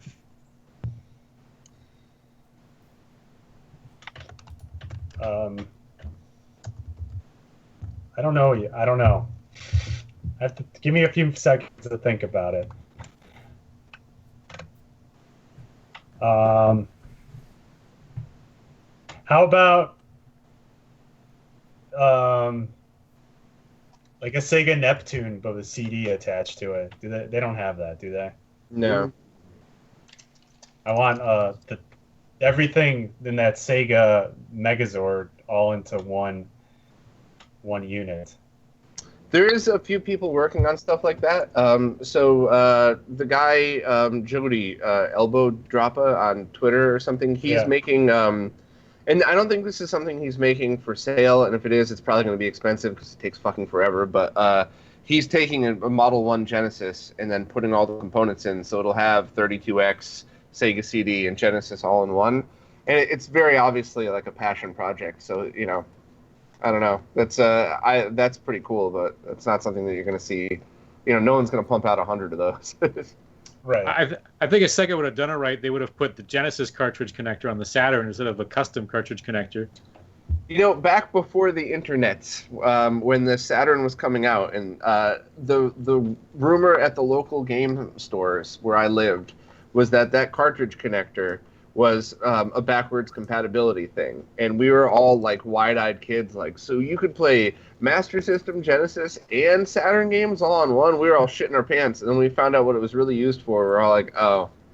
I think that could have potentially saved the Saturn. I mean, the Sonic Jam game clearly showed that they can emulate Genesis pretty good on the Saturn, right? So. Yeah. Anyways, I digress. That's not the subject. What about you, Zach? What was the initial question? I'm sorry, I was busy being nonsensical. Jesus. Just mods, mods that maybe don't exist that you wish you had, or one that could exist. I mean, can we talk about mods that may or may not be vaporware, or that not? I'm sorry, not vaporware, but are in the works, but you don't know if they're coming out or not? No. Okay, I want to. I am really excited for Woozle's. I hope I'm saying that correctly. I believe yeah. He's been actively working on it. I'm not saying he's dropping it. I think he's in school. He has a lot of other things going on, but he's working really hard on it. He's done a very good job. But his HDMI Game Boy Advance kit, that's been a dream of mine since I was. That's been a dream of mine for 20 years. When I was touching myself to Demi Moore. It doesn't matter. That is really what I'm looking forward to, is that HDMI kit. Because right now, unfortunately, I have this PAL GameCube motherboard that I bought from England, from a guy named Pierce Brosnan, actually. And I've got to find a case and shell to put this in, because when Steve comes over, we want to play. Steve's coming over to hang out. We want to play beautiful 240p Game Boy games. And right now, there's no other good solution available to do that. So I've had to buy this board that I'm going to transplant to a GameCube, so I can get a decent, so we can get a decent picture, so we can enjoy some almost component level quality GameCube stuff. But anyways, the HDMI Game Boy Advance thing would be amazing, and that's what I'm really that's what I'm really looking forward to. Was that a good answer? Yeah. I don't Excellent. have a great answer, but tangentially related, I had all these N64 games that I had bought from Japan, probably 7 years ago now. And they just sat on my shelf as cool decorations. I didn't really buy them to play them because obviously they don't fit in the U.S. Console, and I didn't want to cut up the thing in order to... I think the region mod for it is basically cutting off some tabs. I didn't want to do that because I'm a no-cut modder. Rock on. For life. So Nick, I think I've seen some STL designs that you can 3D print online that replaces the cart tray that removes those tabs. Don't need to. You just get a Game Shark. And I discovered this maybe a month or two ago. It replaces the need for any mod. You just pop a Game Shark in there and it serves as a region mod for you. I tested it out. Worked awesome. So Yeah, but that's so much lamer an answer than using that. The guy who just posted the free drawing for the 3D print of it, or I think he actually asked me to post it on my site, and I haven't gotten around to it yet. But the guy just designed it and gave it away for free, so you could have it 3D printed and remove the inside. yeah, let me just fire up my 3D printer, Bob. Well, if we only knew somebody that had access to one, Nick. You know how much it cost? For the cost of shipping from Canada to the U.S., I might as well just buy a 3D printer. Oh, You mean you guys don't own a 3D printer? What the hell's wrong with you? It's fine. there's something I else. own a 1D printer. It's a pencil. Yeah. I want to ask Renee a question. We're talking about products that don't exist. Renee, several months ago, released, open sourced a multi-out connector, or a 3D printed enclosure, or a shell rather, for a SNES N64 GameCube multi-out connector. That's panel mountable. Fantastic idea. I think he's kind of dropped the ball on things, or maybe he's just done with it. But Renee, is there a PCB readily available that will interface in a sexual way with the 3D printed enclosure that you created? Yeah, it's on the same website. Yeah. Yeah. Oh, Even Okay. He released the PCB and that at the same time. What an Okay, asshole. Did you even read the article? no. Again, Renee, I don't. Let me just explain this to you once again, because apparently you're not listening to what I'm saying. Everything that comes into my mouth that I put on the internet, whether it be on my Twitter or my YouTubes, is bullshit and is predicated on nothing but anecdotes. So don't ask me that again. What was your question the first time? Nick, Renee? Okay, I'm sorry. I can't take this seriously anymore. we should move along. And the show has reached a new low. Yeah. Yeah. All right. Let's throw it to the audience for last minute questions. In case anyone out there, I know I've seen like a million questions. Yeah, I've been following scroll by. Sega J Chirua. I'm sorry if I'm saying that wrong. Why do you guys suck so much? I think somebody that's a did good actually question. ask that about HD Retrovision, but Well, somebody had a question about the RGB sync video that I just put out about how to check your cables. And his question is that, does that solution apply to other consoles, or is it case-to-case situation? So if you have a console that, like a stock console, Genesis, Super Nintendo, something that already outputs RGB, just look up on the site and match what the recommended components are. And those aren't just, numbers that I spit out. I checked with these guys and a bunch of other people on them. And yeah, you could use that method. But the CMVS that you were talking about, it really depends how they were built. And you need to talk to the people that built them. And unfortunately, some of the people that have built them did an amazing job, and everything's great. But I've seen other ones. I've seen expensive ones. I've seen $1,000 ones that people built them wrong. So you really need to get with those guys and figure it out. And if they don't even know what it is, you might actually be able to just talk to maybe one of these guys or something, or maybe your local modder with a scope. I'm going to have a follow-up video soon that shows you how to actually use your scope to test. But I first need to save up the money to buy the scope. Then Steve has to get on Skype and make sure that we're using it correctly, because it's been many years since I've used one. But that video will absolutely come soon. So It's one of those Good things, Bob. question. Once you do it, you never forget. It's like riding a bicycle. Or my mom. Any other good questions? I don't think I saw any other ones since then. I thought something about any news on the Saturn RAM cart thing. RAM card or the flash card that plugs into the VCD port at the back? Probably what he means. That Professor Dr. Abrasive's working on. I don't have any news on it. I support his Patreon, but like I never end up reading my Patreon emails. Just like archive. So yeah, I don't know. Support his Patreon though. Yeah, I do. Support Bob's Patreon. Well, that announcement's coming soon. I might need the help for RetroRGB 2.0, but that's for next week or the week after. That's for the that's all right. How about this? We'll set the topic, the first topic for the next roundtable a month from now. All the trolls that are going to be trolling on the video when I make the announcement for the next version of the website. There you go. Do you think you'll get a lot of trolls on that? I don't think so. I think you'll be okay. Just we'll see. You're one guy that likes to thumbs down your video within 30 seconds of uploading. That makes me so happy. Every week, within 5 minutes of making it live, I get the thumbs down, and I guarantee it's the same person. It's probably the same person that thumbed down every one of my band's videos the moment it came up too. So there you go. That was probably funny. It's probably I don't know anything about that. Liked it. Somebody probably liked it. Yeah. It's but probably wanted to be different. They just wanted to be different and hit the thumbs down. It's most likely just Zach fucking with me, which would be kind of hilarious. But if it was four thumbs down every week, I would know it was you fuckers. It's not me. I don't even pay attention to your shit unless I'm on there. Otherwise, it doesn't matter to me. Go fuck yourself. I'm just kidding. I never address something that's being brought up in the chat. I keep getting referred to as Adam Korlick. I'd like to make it clear that I have a much better beard than Adam Korlick. Yeah.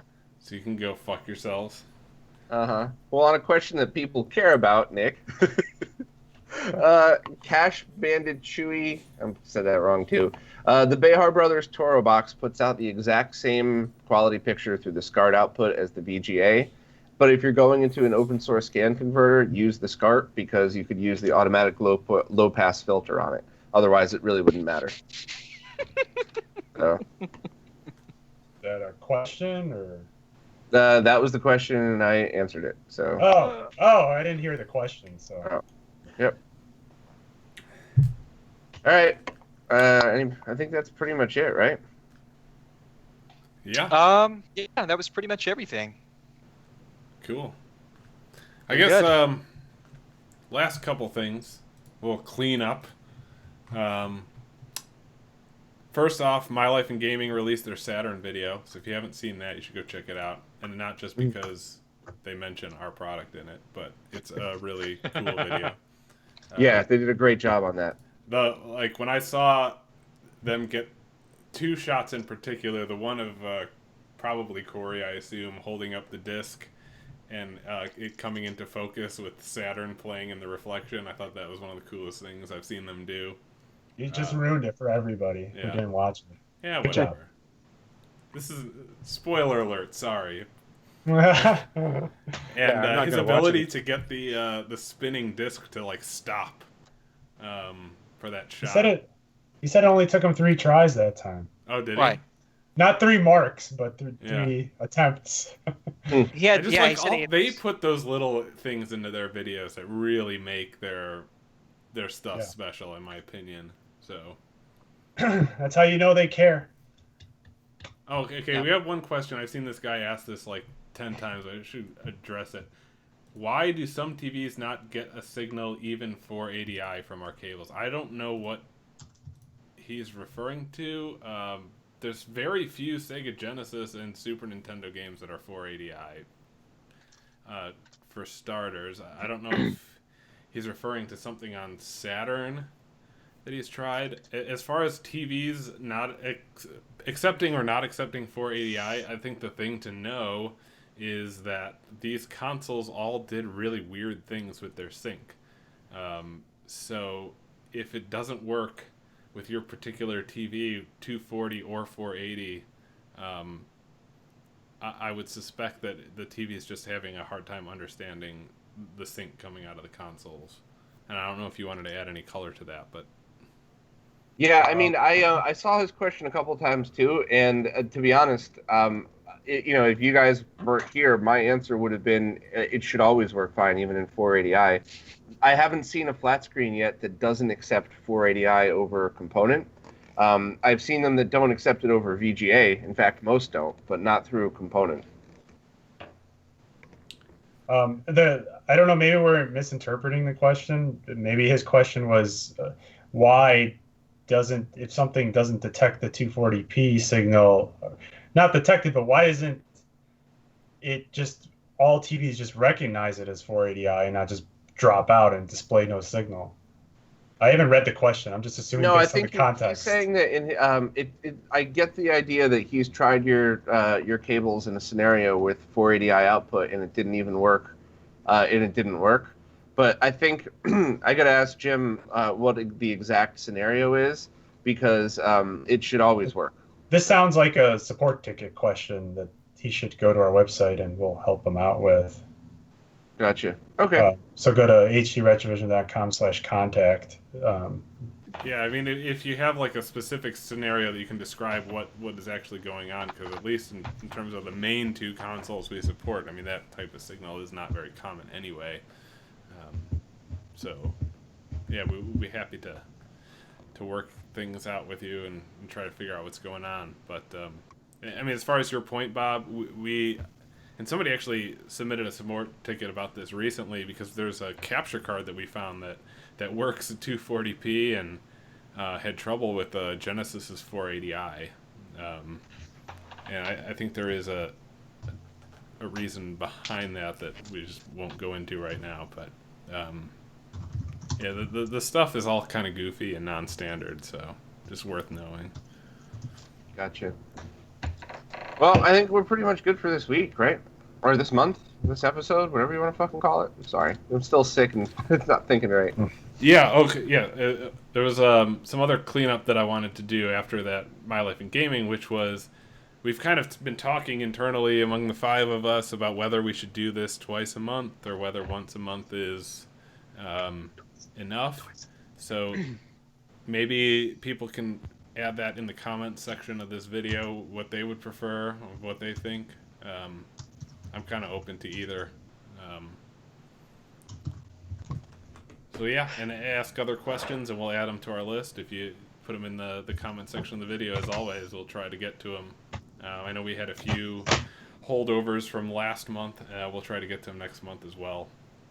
And make sure to subscribe to the channel to get notifications, because I pretty much only post stuff on Twitter and Facebook. So if you miss those, you'll at least get a notification when we go live. And it may be in 2 weeks, or maybe in 4 weeks. Who knows? Cool. Okay. Yep. Yeah. Anything else from you guys? Nothing. You good? No. All I right. think that's everything.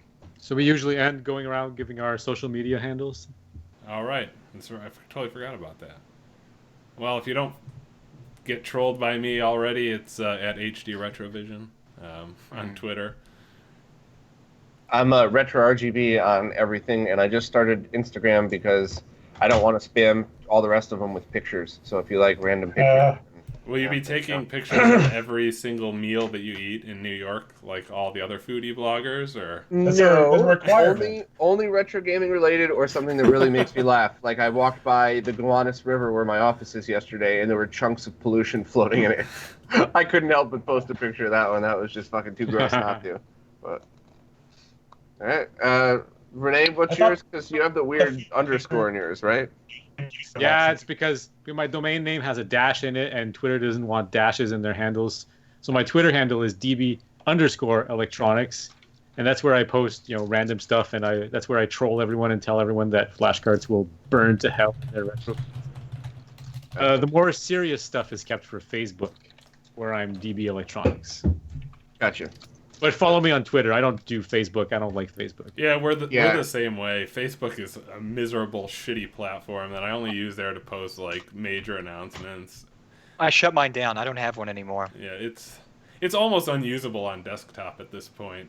Yeah, I don't have Facebook Messenger. I try to keep up with that, but a couple of people, Ash, I think you're one of them, dude.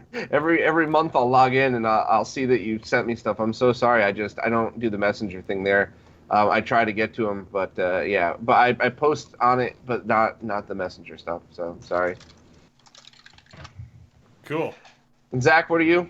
You can find my website at Voultar.com. My Twitter handle is at Voultar_modshop. Alrighty. We'll see you guys next time. See you guys later. Later, bros. Yeah.